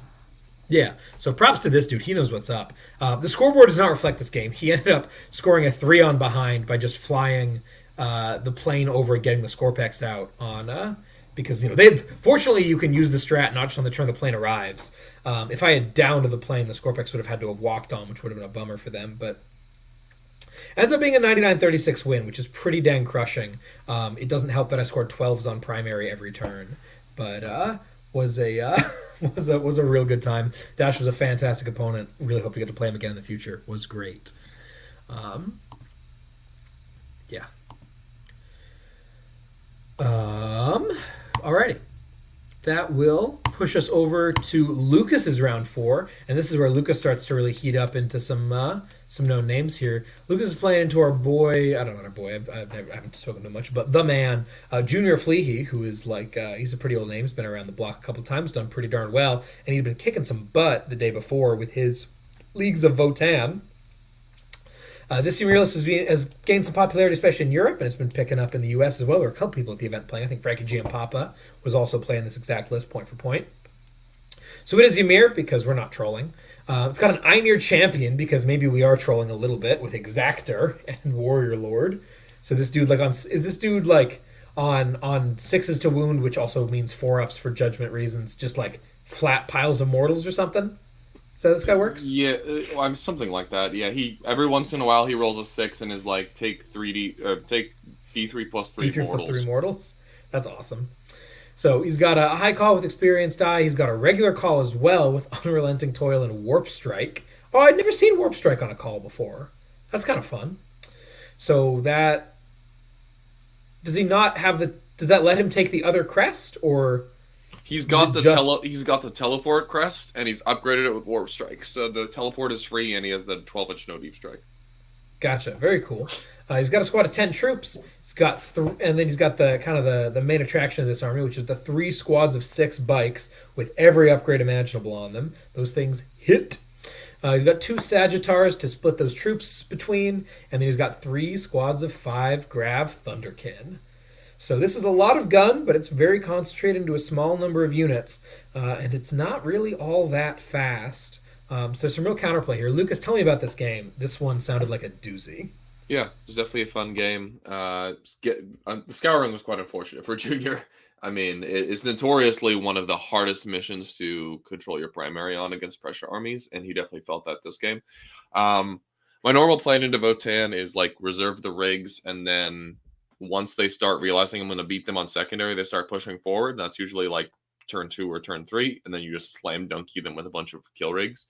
And that is more or less how this game went. I wish I could have got a picture of this, especially like beginning of turn 3 versus end of turn 3, of just like how much the board state changed. Because I went from having like half my army behind walls in my DZ to my entire army is charging him on his objectives, and I really screwed up my turn 3 pretty bad. My go turn, I killed a bunch of stuff, but I kind of messed up some piling the consolidations and ended up giving him a bunch of primary points that he really shouldn't have gotten. I should have prevented him from getting those for sure.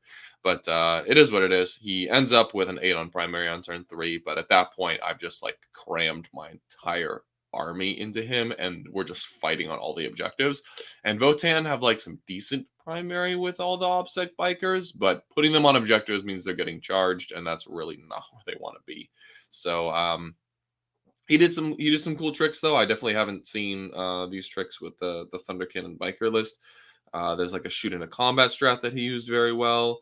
He put a bunch of his army into strategic reserve, and I didn't know about a stratagem he had to put units back in a strategic reserve, which was definitely very well done. He had a squad of bikers come in, shoot me really hard, and then next turn when he realized they wouldn't be able to get anywhere important, he put them back into strategic, so he had the maximum mobility on them in the following turn. So that was definitely very well done. So he pulled some good moves on me, but unfortunately, just like my secondaries are too strong, I throttled his primary game pretty good. And after like turn 4, he really wasn't anywhere important on the board. He was just like crammed in at the very back of his deployment zone where none of the objectives were, hoping to try to shoot me off for some prisoners and assassination points. A lot of this game comes down to just how poorly this Votan list does at killing kill rigs, especially when they're off the board, because they can't really get any judgment.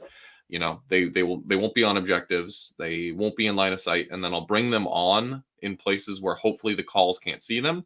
So on that crucial turn where he has to crack the rigs when they come out of reserve, like they have 0 judgment. So like his whole army will just be hitting them on 3s with some rerolls and winning them on 5s, and Ramshackle will work on literally every gun he's got, which is painful. He has like no true anti-tank weapons that are good at killing them.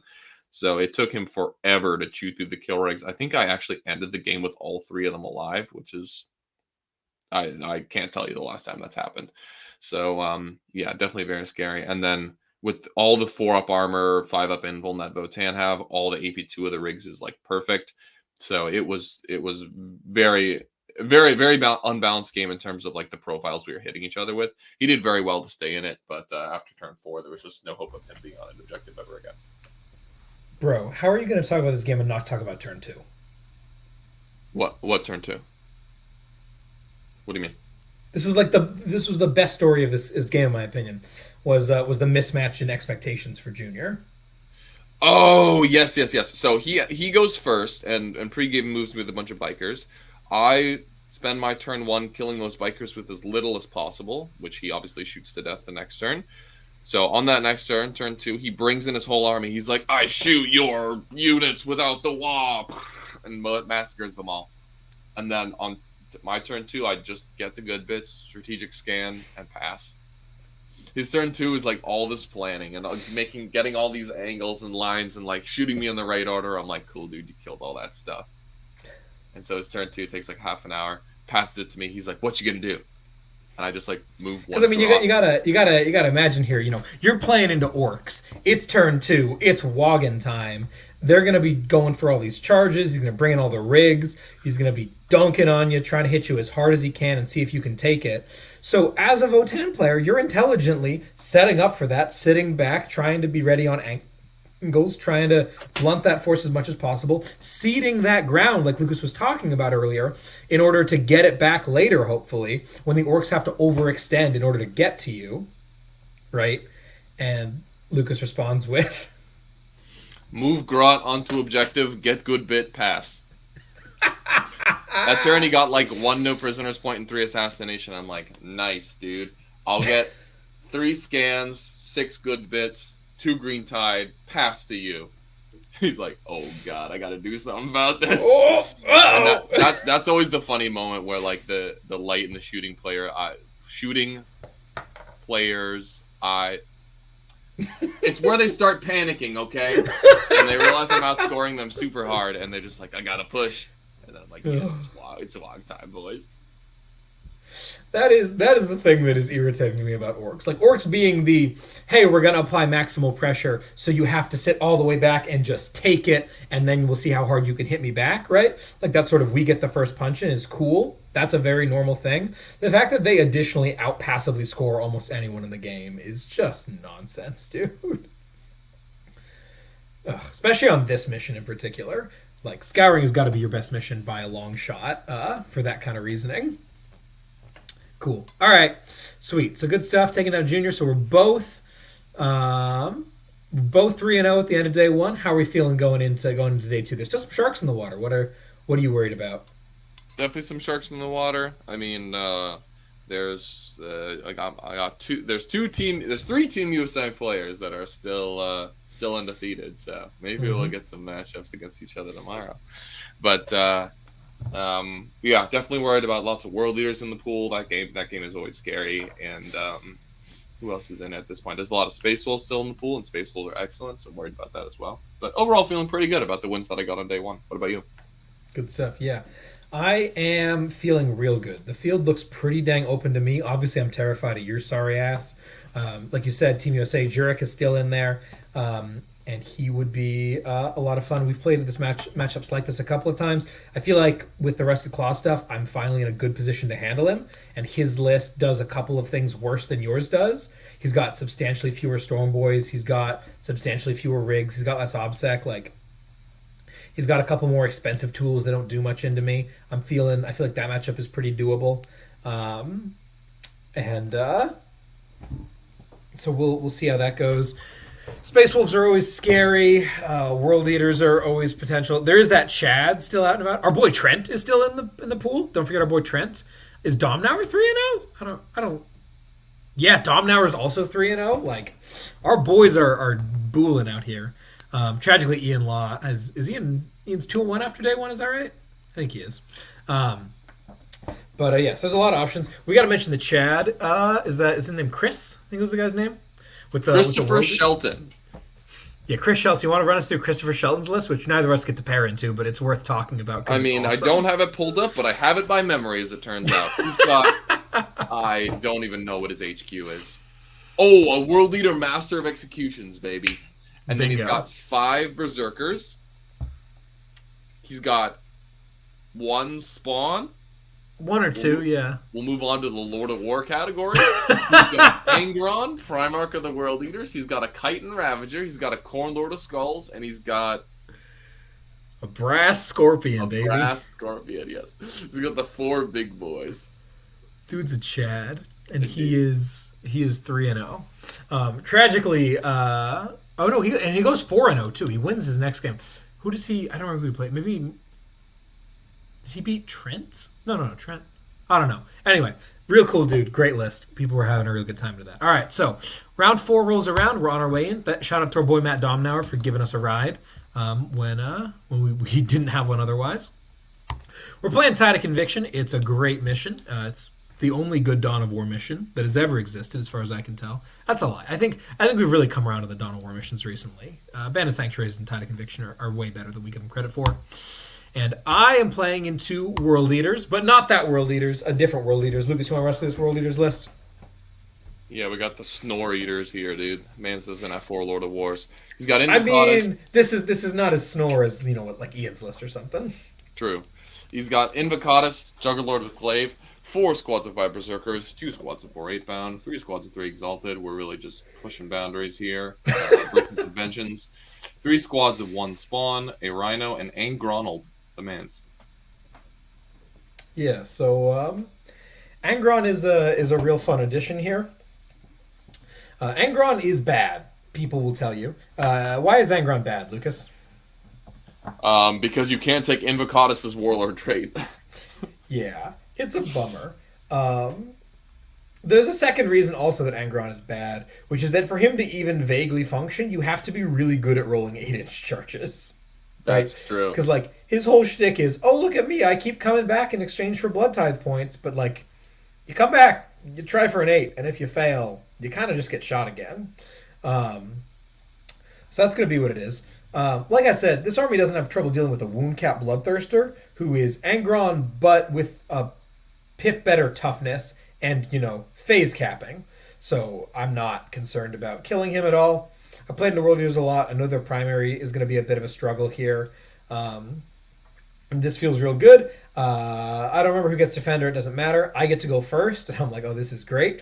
I'm going to kill Angron top 1, honestly, with just the bike squad. But I'll line up literally every gun in my army into him just to make sure we get the job done. I'm secondaries-wise, I'm taking Ambush. I'm taking Brood Swarm. I'm taking Banners. He's taking Blood for the Blood God. He's taking Pile the Skulls. He's taking Blood God's Due. Because, really trying to push the envelope there on World Leaders. And I know that I have to win this game like convincingly on primary because those secondaries are all so good, right? Pile the Skulls is an auto 15. Blood God's Due is going to be real good for him. Blood for the Blood God is going to be real good for him. There are 6 objectives to die on. There's a lot of units of mine to die in melee. Like, it's got some good secondaries. So I need to be killing him and tailing him and taking him off of objectives. So turn 1, I was like, all right, cool. So we'll kill Angron and maybe do a couple damage to some Exalt to some 8-bound as well. That'll be real easy and it'll be great because killing Angron only awards him 2 Blood Tithe? Does it give him 3 for some reason? No, just being Titanic doesn't make it worth an extra 2? He's not Titanic. Oh, he's not Titanic. Gotcha. So he's only going to get 2 Blood Tithe for it. It costs 6 to bring him back, which means that, and then he'll get to kill the 1 bike squad and that's it. So he'll have 3 Blood Tithe going into turn 2, which means that Angron is coming in, like, depending on how much I kill on turn 2, I can probably measure it. He's coming back in on turn 3 with 8 wounds. If he fails an 8-inch charge, I kill him on top of 4. Cool. Maybe he comes back. Maybe he doesn't. Like, this should be real easy. We'll screen some stuff. We'll hold some objectives. Shouldn't be a problem. So I go first. I throw my command phase token on Angron. I blitz my boys over there. I put every single gun in my army into Angron, and he lives with 3 wounds. I was handing this dude like 5-4 up invulns. Every one you fail is 3 damage, and he was like 5 passes. Next. And I was like, okay, cool, same thing. And he's like, next? I was like, oh, okay. The hilarious thing, though, is that the last gun in my army is the third demo charge on this. They came from below squad, which has to get into combat with him to do it. I'm like, all right, I'm charging Angron, fine. D6 shots, which I think I even re-rolled to get into like a 4 or a 5. I hand him 3 wounds. He's got 2 wounds left, so he just has to fail one of these 3 4-up invulns. Passes all 3 of them. And I'm like, all right, dude, hit me back, I guess. And Angron, Primarch of the World Eaters, lifts his great sword, brings it down, and kills 2 bikes. Yeah, he went for the big smash attacks and just couldn't get the job done, which was hilarious because he can't fall back and do anything now, and he's bottom bracket, so he's just going to sit there and chomp at him, and then turn 2 he'll move 8 and whatnot. But like in general, that really set the tone real sketchy. There's a lot of back and forth in this game. It's a lot of clutch primary play. We eventually drop Angron, and then he comes back in on bottom of 3, along with all 3 squads of his Exalted 8-bound, who slip into a hole that I really should not have left. But I'm like, all right, he's just got like 3 8-inch charges. Angron hits his charge, and 2 of the 3 squads of Exalted hit their charge with no command points. And I'm like, oh. Dude, what would World Eater players do if they didn't just make all of their Deep Strike charges? I don't know, dude. I thought GSC weren't a melee army because 8-inch charges at a Deep Strike are bad, but apparently they're fantastic. You just need to get good, dude. That's what really needs to happen. It's a skill issue is what it is. So that definitely puts me on the back foot. Have to do a lot of crazy nonsense. A lot of weird primary denial and whatnot. I end up scraping this game out by 2 points, 65-63, which was way too close for comfort. I only get a 9 on ambush because I don't have a lot of true exposure here. 5 of those 9 points, by the way, come from my squad of my lying in wait squad dropping down, hucking a demo charge at Angron with true exposure and killing him. 5 points for that motherfucker going down, and took him off an objective. Boom, as Lucas is pantomiming because he's muted. So that was awesome. A lot of fun stuff here. Really well played by Taylor. He definitely put me on the back foot and took a game that I thought was going to be real easy and made it really not. Lots of fun stuff there. Did you even play to deny? I know you mentioned how much you were going to need to focus on primary, and it really looks like you did. But did you even try to deny the secondary points at all, or did you just assume he was going to get them? There's no way to deny Pile of the Skulls. There's not a ton that I can do to deny Blood for the Blood God. I tried to deny Blood God's due, but man, I mean, we're playing Tide of Conviction, and the dude is putting stuff on objectives, which means if I am going to be denying him those points, I have to kill the stuff on the objectives, and I have to do that in several places. So it just didn't end up being feasible, which was a massive bummer. It's a really hard secondary to deny on Tide, despite my best efforts. Yeah, so good stuff. Well played on his part. Only getting no, I think everything else is about it as expected. Cool. All right. Clicking on over to Lucas's game 4. As we mentioned, Ben Jurick's still in the waters, and it's time for an orc off, baby. Whoa! There was so much wog at this table, boys. Every time you do that, I question my humanity a little bit more. All right, walk us through Ben's list, particularly how it's different from yours. Oh no, I wrote Zag Stuck. Oh no, I'm gonna have to read Zag Stuck! Who can't spell? Okay, we've got a beast boss with Beast High Mental and Prof Achille. We've got a bike boss with the normal loadout. We've got Zag Stuck. We got a weird boy with 2 buff spells. We've got 2 squads of 10 Beast Nagas, 3 squads of 10 Gretchen, 3x10 Grot, as I wrote. 1 squad of 8 Big Chop and Truck Knobs. Really good with the new WA, by the way. Strength 8, pretty good. And then we got 2 squads of 5 Commandos, 2 squads of 3 Piggies, 2 squads of 10 Claw Storm Boys, 2 Kill Rigs, and a Troop. Didn't even so it's basically... Oh my god. And he's got a Battle Wagon with Ard Case and Death Rolla. Nice. I'm a professional. Incredibly professional, dude. It's basically my list. He adds the truck and truckers, a battle wagon and a weird boy, and 5 commandos, and then he takes out 10 storm boys, a rig, and 10 snagas. So more or less the same. This matchup is there's not a lot of creativity in terms of the secondaries we take. We both take assassination. We both take get the good bits because it's stupid, and then the last decision is whether or not you take a green tide or no prisoners, and no prisoners is always the right decision because you're Y'all just are going to be fighting each both other. cowards for not taking Stomp of Good. Cowards. Yeah, instead of assassination, you're mega trolling. But it would be the ultimate flex. I just feel like, yeah, I stomped you good, dude. Get stomped on. I had one person one time tell me to take Warp Ritual in this matchup, and I'm like, wow, you're mean. Nice. Yeah, so, this is a game where we're both going to get 42 plus on secondary with basically no variance at all. So, game is won and lost on the primary, which is going to be very interesting because Tide of Conviction is a very interesting primary mission, being hold 2, hold 3, and trying to get overrun points.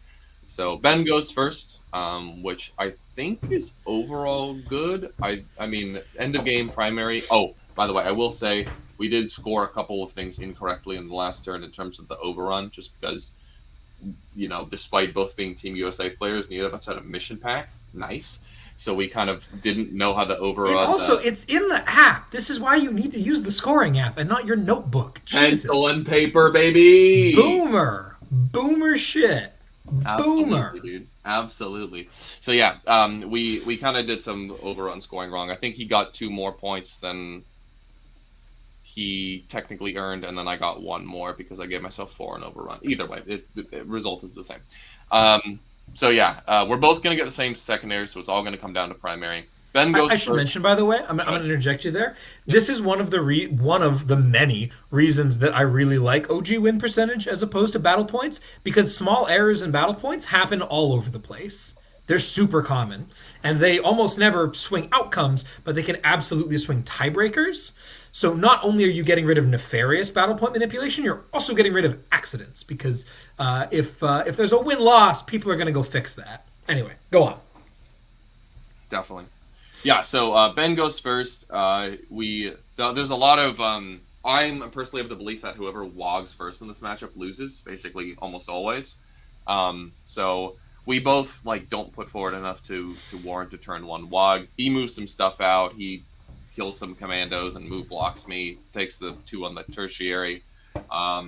He throws his 5 commandos in, kills 10 Gretchen as well. So at this point, I've lost 5 commandos and 10 Gretchen. I'm like, that's totally fine. I do the same thing to him, where I use as little as possible to kill the stuff that he's put forward and take 2 on the tertiary. I also make a super lucky 10-inch charge without ramming speed. I mean, this is a melee matchup, and I've said this a million times. When you're in melee matchups, save all your CP for Fight on Death and Interrupt. So I'm like, I can go for a 10-inch charge on this truck so that he doesn't have truckers at all. I could do it with ramming speed and basically guarantee that it happens, or I could just go for a 10 and try to get lucky. And then I rolled instantly and rolled boxcars. Skill game. So I just smashed the hell out of that truck, and luckily no one inside died. But it was very good for getting the tempo of the game going in my favor.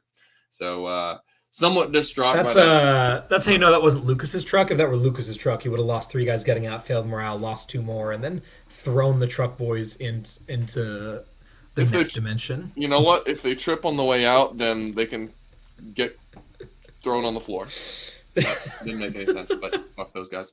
Anyway, so yeah, with that lucky charge, Ben definitely felt like he was in the hole, and I would tend to agree. I mean, he's lost a lot more assets, and I put him on a 4 almost immediately, which is not great for him. So he wogs, which is definitely what I want to. But what I don't want to see happen is he kills all of my Gretchen that turn. His Storm Boys fly over and wipe out the remaining 20 Gretchen. So at this point, and I've got a lot less, I don't have as many commandos or little crap squads as Ben does. So I have basically nothing left for getting the good bits, which is definitely kind of sketchy.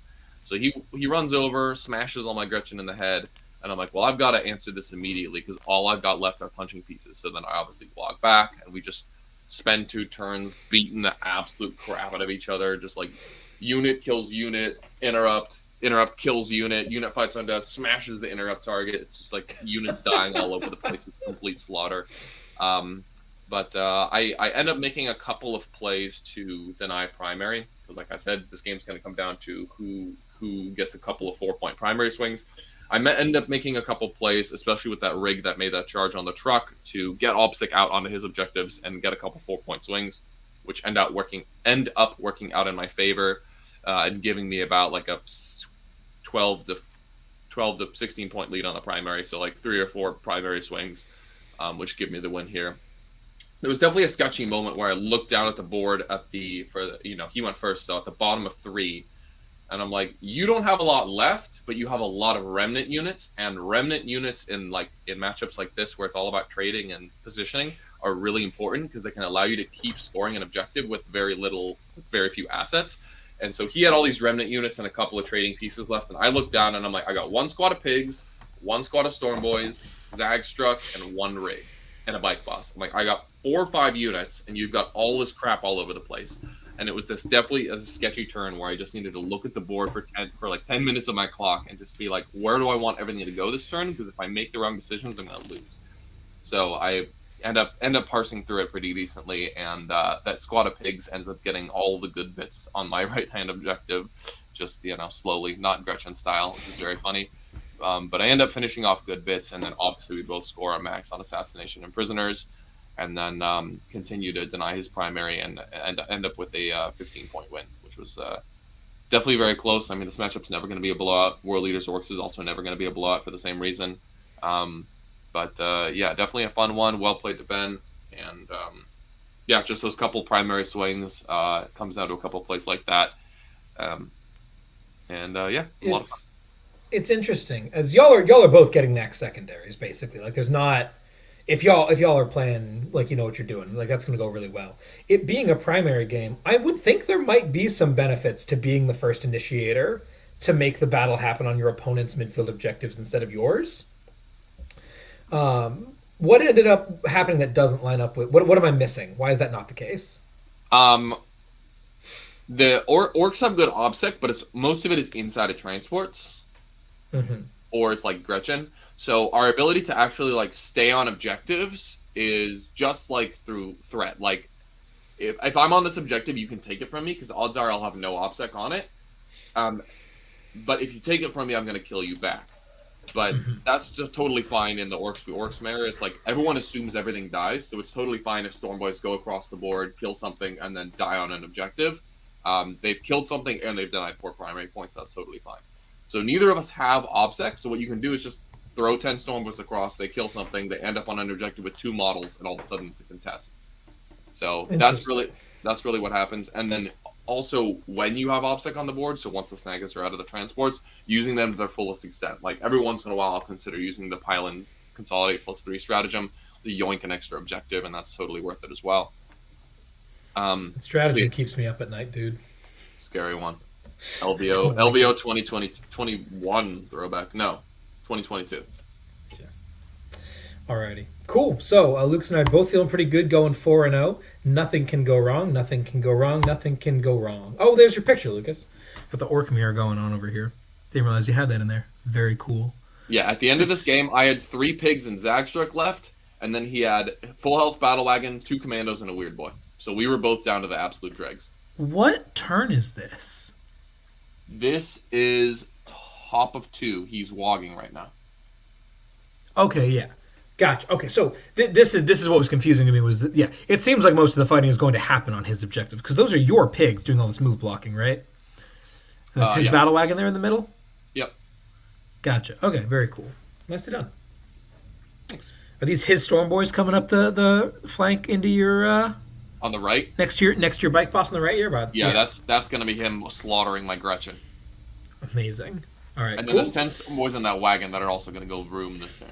Oh, yeah. Dude, Storm Boys in a wagon. So freaking good, dude. It's awesome. So good. All right, cool.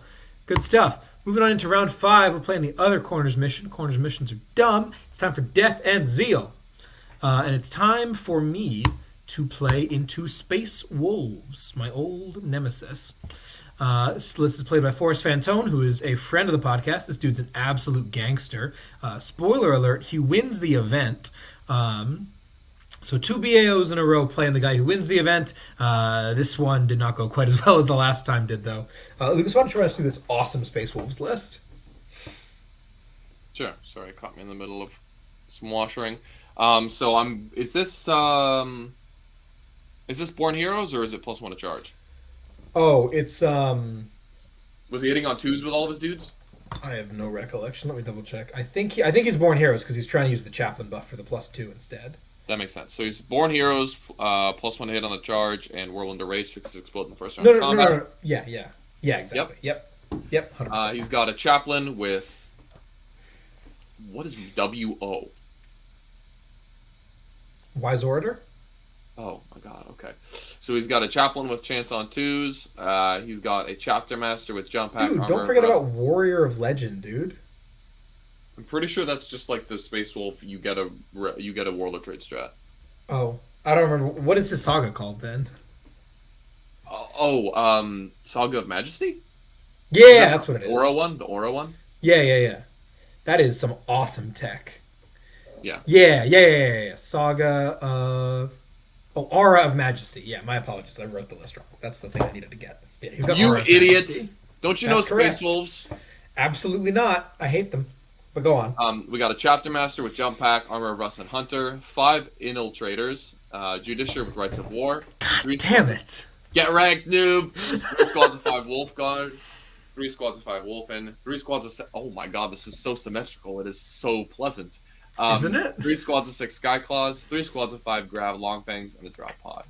That is, like, so pleasant to my brain, dude. To see all those, like, numbers that are all the same. Anyway, That's I'm a weirdo. perfect. Yeah, so it's good stuff. Forrest is a fantastic Space Wolf player. Something you'll notice here, there is not a Desolator in sight. Which, honestly, bummer. I wish he were playing Desolators. Chad alert. Doesn't play Desolators. Chad. It wins the major without Desolators. The difference between Desolators and Grav Pods for me is that Desolators are AP like -1 against Rusted Claw Neophytes, and Longfangs are AP3, which is bad.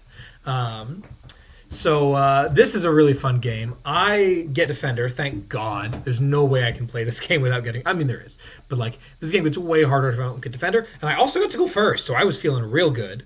And I rip across the table. I kill a bunch of Wolfen with demo charges in melee. That means they don't get to fight on death, which is glorious. I kill a bunch of dudes. He also puts 5 infiltrators on his midfield objective, and I think really long and hard about sending the Patriarch after them.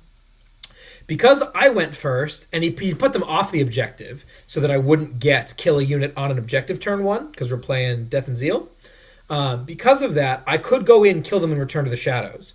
So I get the Patriarch out of the truck, and I'm like, all right, this seems good. But I don't have the CP to auto-advance, and I need like a 4 on my advance in order... Not a 4, like a 3 on my advance in order to get it to a place that I'm happy with.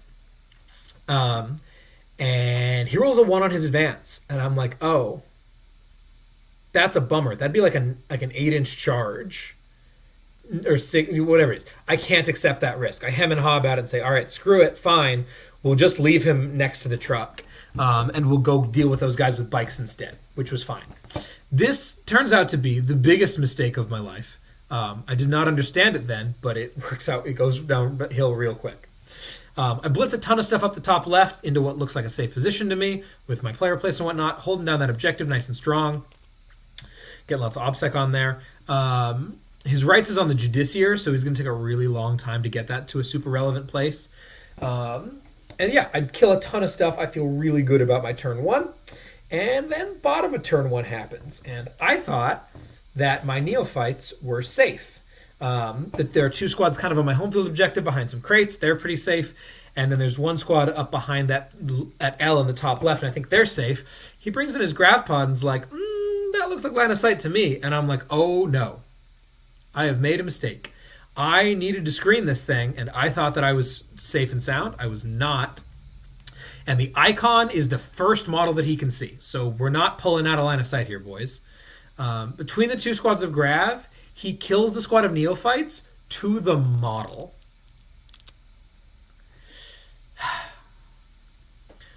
I don't remember if I don't think I had the CP to Cloud of Flies them. So, like, that wasn't an option either. I was like, all right, dude, that really sucks. But, like, I think I'm still in this game. It's going to be fine. Like, we're going to do a ton of damage. I've counted the units here. This should be just fine. And then he's like, well, with the way that my devs got out of the pod, they're 9 away from your Patriarch, and I've got my plus 2-inch charge aura up, which is 9 inches off the chaplain behind the L. And I'm like, yeah, you do. And he's like, I'm going to charge your Patriarch. And I'm like, you shouldn't do that. Like, if one squad goes into the Patriarch, they're going to punch him, definitely not kill him, and then die.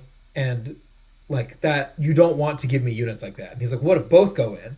And I'm like, well, the first one's going to fight. I did have 2 CP, and I didn't use it on Cloud of Flies because I wanted it for this. The one will punch, not kill him. Then I'll interrupt, kill the other one, and I fall back and do everything. So, like, you're just feeding me units for nothing. You should make me put bullets into them. And he's like, nah, dude, I'm going for it. And I'm like, okay, bro, let me know what happens. And he hits both charges, and I'm like, all right, that's fine. That's whatever. And then he goes and activates to the first guy. And again, you think of these Longfang squads, you think of like a big Terminator with a Thunderhammer. No. They're in a pod. It's just 5 dudes, one of whom is a sergeant with a Power Fist. And this Power Fist reaches back and says 3 attacks, 4 hits, 4 wounds, 4 failed saves. Oof! And I'm like, what? Hitting on 3s, 6s explode, wounding on 3s, 4 up save. 4s, you take like 2 damage. Yeah, like, what are the odds of that particular thing happening? Low. Terrible. And I'm like, okay, cool, dude. I could spend a CP to reroll one of them, but like then I can't interrupt, and the other squad gets to fight, and they definitely kill him. So we're down to Patriarch as well. I was very comfortable losing. There were a couple of bike squads that were going to get lost. I was going to take a little bit of damage here and there. One of my grinders was going to get a little bit shot at. I was like, this is fine. But now I'm down also a squad of neophytes and a Patriarch. Now we're really down in the trading war. I got to try some nice stuff lined up. I'm feeling pretty confident in the way I'm lining stuff up, trying to dig myself out. The points are looking pretty good. I'm not denying his oaths ever. That's just happening. Warrior Pride is a good secondary, but like I can do a little bit to hold that back. Those are the things that hitting that second charge got him 3 points on Warrior Pride in addition, and his 4 points on Assassinate for killing my Warlord, bottom one. It's like, all right, cool. So we'll see how that goes. Yes, the points are going okay, and I think I've mathed out all the units and stuff. It's going to be fine. And then I drop in a squad 3 inches off of him in order to hopefully kill this squad of Skyclaws. I go in. They max 6 shots their demo charge. They've got a token into them. So they're hitting on 3s, wounding on 2s, and then I'll have a 6-up save. And out of 6 shots, I get 4 hits, 2 wounds, and he makes both saves. And I'm like, okay, that's fine. Whatever, they're still going to be there, but it's only the one unit that's going to be charging onto my objective. This is kind of in midfield. That's fine. And he's like, all right, well, I'm going to heroic you with this squad that's on my home field objective. And I'm like, yeah, that's fine. I knew that was going to happen. This squad is like in the very back corner of his home field objective, but I couldn't get outside of 6 of them in the way that I wanted to be. I wanted to force the heroic, make him spend the CP on it. What I didn't properly conceptualize was that his chaplain aura is 9 inches. Despite the fact that I know this very well, I just didn't put it together how effective this was going to be. So they heroic 6, and suddenly they're within 9 of the chaplain. So they pile 6, they fight, they console 6, and then it's his turn, and he's moving 12. And suddenly, this unit just that I thought was going to go like 12 inches goes 30, and then charges at +2.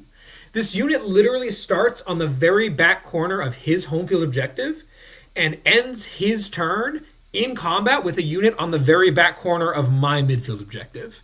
Complete cross table in a turn because of how effective this heroic plus pile console combo is. And that is the back-breaking point for me. Like, there's no coming back from that. My unit counts are off, and he's able to get away with it. He ends up pulling out the game 97-77. Was a ton of fun. Really well executed on his part. I still think this matchup is Rusted Claw favored. I think Rusted Claw plays really well into Space Wolves, better than a lot of other things do. But he played really smartly, and there were a couple things that I didn't properly measure. And I got bit in the butt for it. Was a lot of fun. Hope we get to play Forrest again in 10th. He's a great dude and a ton of fun to play against. Congratulations to Forrest for winning the tournament. Good stuff. Cool. I'm going to pop in now, talk a little bit about Lucas's game into World Leaders, playing into James Carmona. If you thought my World Leaders list that I had to play into was weird, wait till you hear this. He's playing against Invo with his Warlord trait. He's got 10 Zerks, 3 squads of 3 8-bound, 2 squads of 3 Exalted, 2 Spawn. And if you're like, dude, that sounds like a totally normal World Leaders list, what are you talking about? Well, just you wait. He's got a Terrax pattern drill, a vanilla Land Raider, and 3 Worthy Offerings Executioners. What do you think about this list, Lucas? I mean, it's really good. It shoots really hard, which is usually is usually World Leader's weakness, right? You can just invert the terrain and stand wherever you want to, but against this dude, like, if you do that, you're just gonna get blasted. So, I mean, it hits less hard than other World Leaders lists just because of lack of trading pieces. I mean, he's got 1, 2, 3, 4, 5, 6, 7 trading pieces in melee, whereas most World Leaders lists will have anywhere between 12 and 15. But he more than makes up for that in just the sheer amount of firepower he can bring to bear. And I definitely felt it this game because Orcs hate guns. This was a great game. James took mostly World Leader secondaries. He took Blood God's Due and Pile the Skulls. Blood God's Due is an interesting one on Corners mission with 5 objectives. And he also took Assassination because that's a shoo-in against me. I took Green Tide, Get the Good Bits into Prisoners. I was definitely very sketched out by these secondaries. His prisoners count is not high, but there is not a better secondary to take. Get the Good Bits is on corners is iffy at best. And Green Tide, this was probably my strongest secondary up there with Good Bits, but like it's sketchy as well because World Leaders, like with all the fight on death and ability to kill models, all of a sudden having 10 dudes in a quadrant is tough. What's up? Can you not take Bring It Down instead of Prisoners? I could, but like Terrax gives 2 points, Raider gives 3, Executioners give 2. That's what, 11? 11? Yeah. 11, and I'd much rather spend my time and resources killing his infantry than his big dumb tanks. Fair enough. Yeah, that was my thinking anyway. I'd rather get like a guaranteed 6 or 7 out of Prisoners than a very iffy 9 out of Bring It Down, also assuming I ignore all of his hardest hitting melee units. So James goes first and catapults some 8-bound into my DZ. Gets the trading started early. He also cuts all sorts of angles on my kill rigs and starts blasting them to hell because kill rigs hate guns, and just having a Land Raider that hits all the times and wound all the times and d6 plus 2 damage from 48 inches away is terrifying for kill rigs. It's actually way worse than if that was just a bunch more 8-bound. The other thing is the Terrax and Land Raider are transports, which having transports in melee on melee matchups is great. Bit sketchy because you can open yourself up to getting wrapped on turn 1 on my counterpunch. I wogged and wrapped his Terrax and he needed a desperate breakout. I was definitely in the hole in the bottom of 1, so I'm like, I'm just going to go for some crazy plays and see what happens.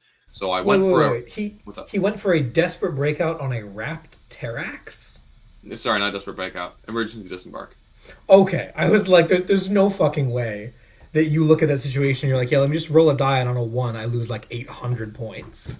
No, but okay, sure. I killed chose to kill the Terrax. This was also after he overwatched and like got 11 flamer hits and killed 8 Storm Boys despite winning on 4. So I was like, okay, cool. Bummer, dude. Not worth the CP, but good job getting rewarded.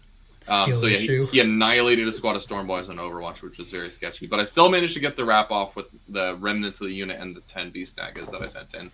Killed the Terrax.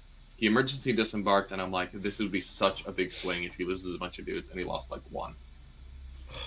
What goes in each of these transports, by the way? Talk about some of the bullshit that goes into this silly loophole of a list. So I don't know like exactly what the Land Raider requirements are, but I think it can fit like at least 6 8-bound or something like that. It can fit 10.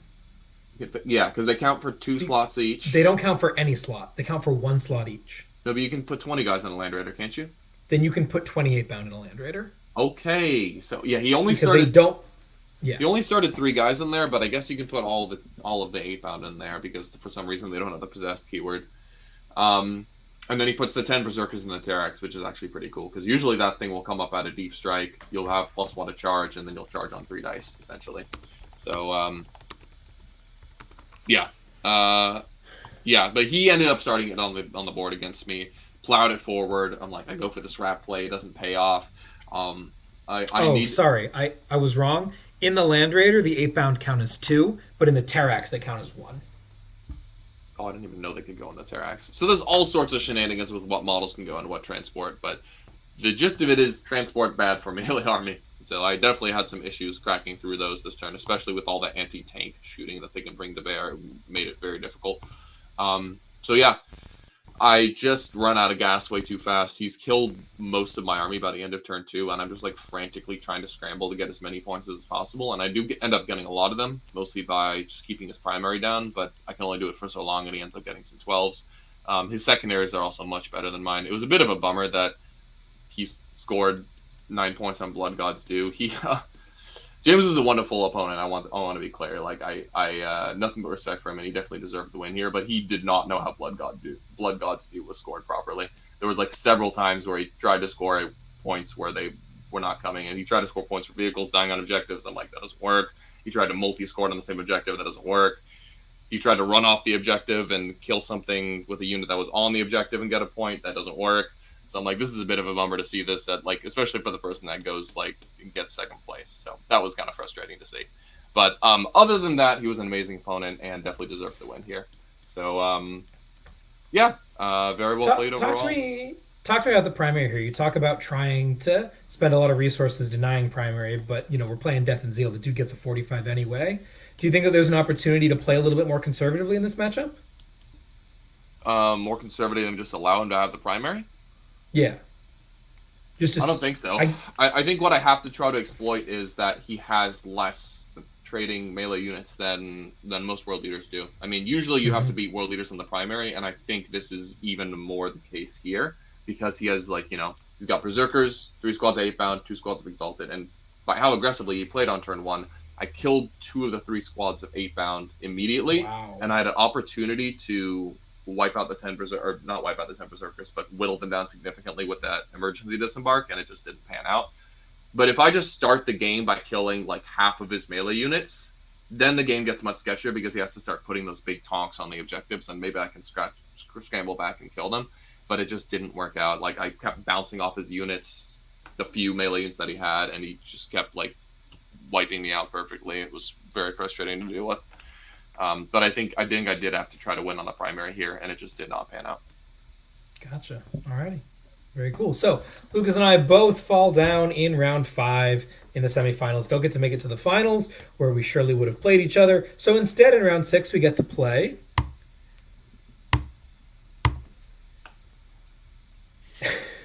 I love this graphic. I just made this. It's excellent. For those of y'all who are not watching us on YouTube, I took the Kill Team logo and swapped it around so it says Team Kill, because we had to play each other anyway. Isn't that fun? We always play each other, bro. Feels bad, man. Dude, every freaking time. The farther we travel, the more likely we are. I guarantee you, if it ends up that we're both playing in War Master, we're gonna pair. It's gonna happen. 100%. So don't get into War Master. Make the start for the freaking teams, okay? That's right. Cool. So we're playing GSC versus Orcs. We have actually not played this particular GSC versus Orcs matchup as much as we have played a lot of other GSC versus Orcs matchups. Why don't you go ahead and set the scene for this one? I feel like I've been talking more than you this episode.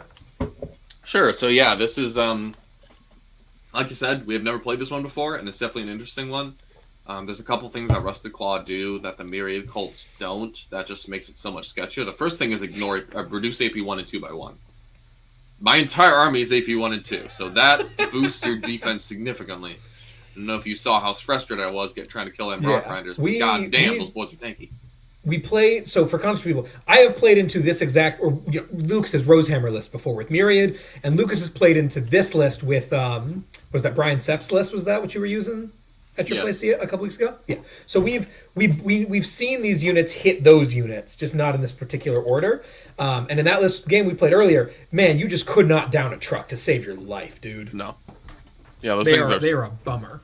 They are very tough to kill. And so yeah, there's a couple things going for you. You got that.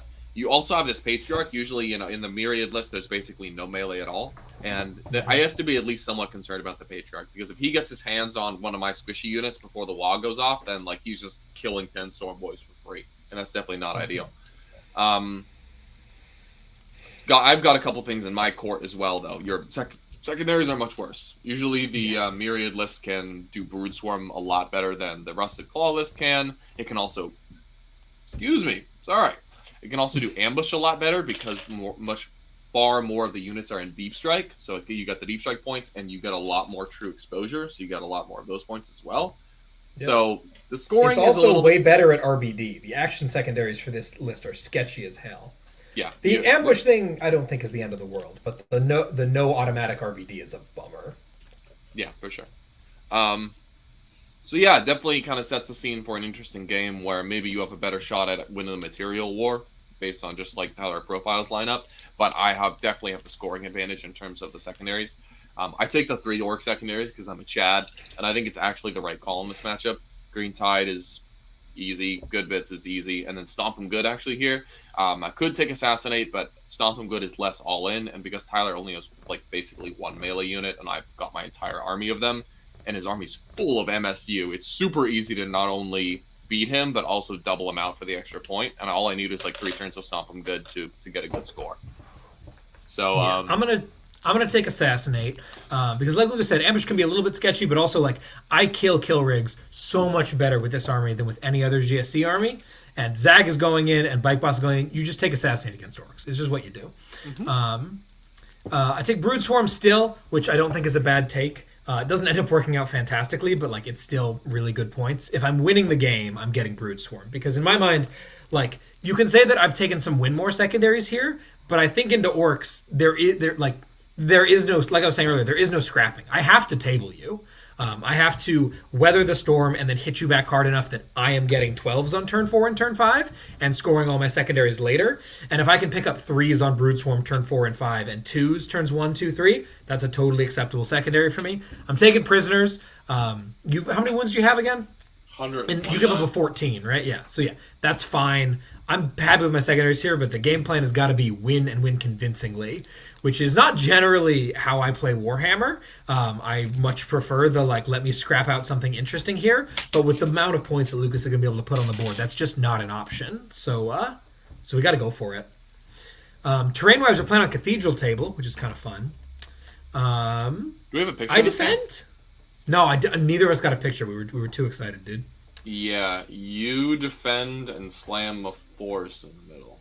Yeah, which I absolutely stand by. That was the right call. I think that's right. And then you have the really interesting decision. Yeah, well, sorry. I won the roll-off and chose to be attacker. Oh, we're playing Prios, dude. Oh my god, of course we're playing. Yeah, we're playing Prios. I figured just getting the guaranteed safe 8 every turn and the good bits points is better than being the defender in this matchup. So I chose to be attacker and drag that good bits objective deep, not into my deployment zone, just out, where all the good bits are.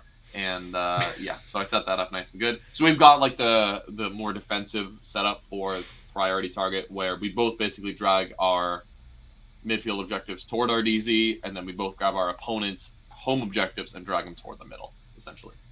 Or no, you move mine back into my DZ. I move yours backwards, and I drop and I put 20 dudes in deep strike. My thought being, if I'm able to push you back hard enough, and I can also drop in and get shots on that, or just push them away, just so that it's way harder for you to turn around to come back to get me out of your DZ. There's a chance that that's just safe for me, and you have to abandon ship, and suddenly I'm feeling real good. That was spoiler alert. That doesn't happen. Yeah, well, you're good at Warhammer. So deployment wise, Lucas deploys like a bitch. Like, let's be real here. What's your thought process here, Absolutely dude? True. I'm deployed far back from the line to minimize first turn demo charge damage, and then I drop 5 commandos to kind of screen out the mid board. I just don't want to get demo charged immediately, and I cede a lot of board control to make that happen, and still not sure it's the right call, but I ended up doing it here. And then so Lucas, by contrast, don't deploy anything. Yeah, it's GSC, brother. I'm deployed exactly where I need to be. Don't worry about it. Oh, yeah, dude. So he goes for that. I get to go first, which is honestly, I don't even know what I think. I wanted to go second. I think. No, you absolutely wanted to go first. Okay, but like I feel like if I go second, I get to push my pre-games up safely, and then you have to either let me hit you with everything or continue sitting back. Where was safe? Sorry? Where was safe? Oh, where was safe for my midfield units to pregame up to? Yeah. Where they got up to that you like the middle crates and stuff, which you had to wog to get to. The middle crates. There's a forest in the middle.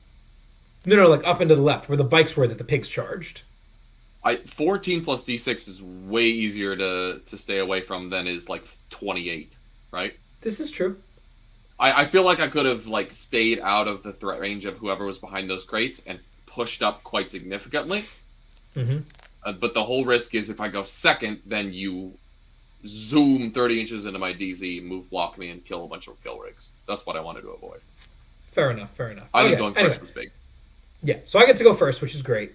And my thought process here is what I don't want to do is full send, because if I go all the way in, Lucas is just going to clobber me. But if I only put just enough out to deal with his 5 commandos and like put 5 acolytes on the center objective or something out in the open, he's just going to stay sitting back there, out passively scoring me, and I'm just going to lose this war of attrition. So I need to be able to push up forward hard enough that Lucas has to commit. And once he's committed, we can actually try to start tearing him apart. So what I end up throwing forward is the fuckmobile runs up the bottom of the table, gets within 24 of a rig. Yes, Jason, we did have to play each other at BAO. It was the last round, and Naj is not here. He's got stuff going on. He'll be on the episode tomorrow to talk about teams. So I run up there, and then I throw 2 grinders into the center of the table, each of which have 5 dudes in them. My thought process is if I put just an empty grinder there or a grinder with 5 dudes, you might be able to shoot through that. But 2 grinders with 5 dudes each means you have to charge. And like that's just a lot of stuff to deal with. But I also know that you really struggle to deal with the grinders. So it's a real commitment charge. You can't just throw like a squad of pigs or storm boys or something at them. Get a couple shots off in a couple places, obliterate the 5 commandos in the midfield. I think I bracket the rig that's in the forest. I obviously don't kill it, but I do some good damage to it. I'm feeling all right. And I clock it over to you to see what you want to do. What's your thought process here, bottom one? Well, I hate wogging on turn 1, but the issue is you have all of the board position, and I am deep in my DZ because I wanted to avoid your alpha strike. So I like successfully avoided the alpha strike, but now I'm way out of position. So I'm like, well, I mean, if I don't go right now, then I'm ceding the whole board to you for at least another turn, and you're going to do a whole bunch more damage to me. So I just figure I'm going to wog. I might have to make some iffy charges, but I get to take all the positioning on the board, and I'm also going to have an invuln for your clapback. So I figure it's going to be worth it here. So I wog, push up the board, do a little bit of shooting. What's great is that you've led with the rock grinders, which are very tanky, but they still take damage, especially from mortals and my kill rig shooting, and I can just drown them in weight of attacks at the end of the day.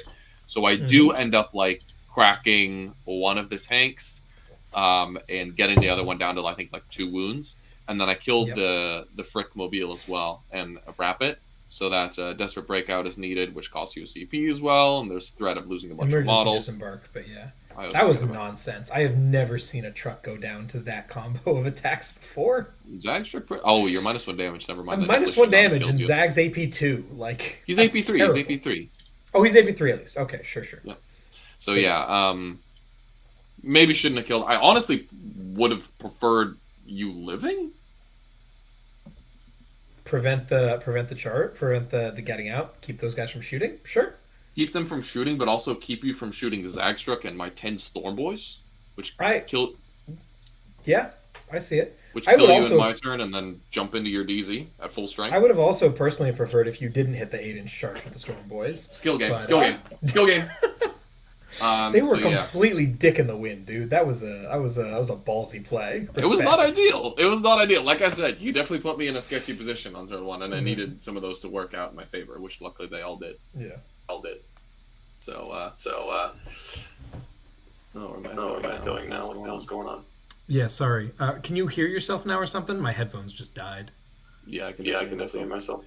Gotcha. Mute yourself and I'll talk about the game.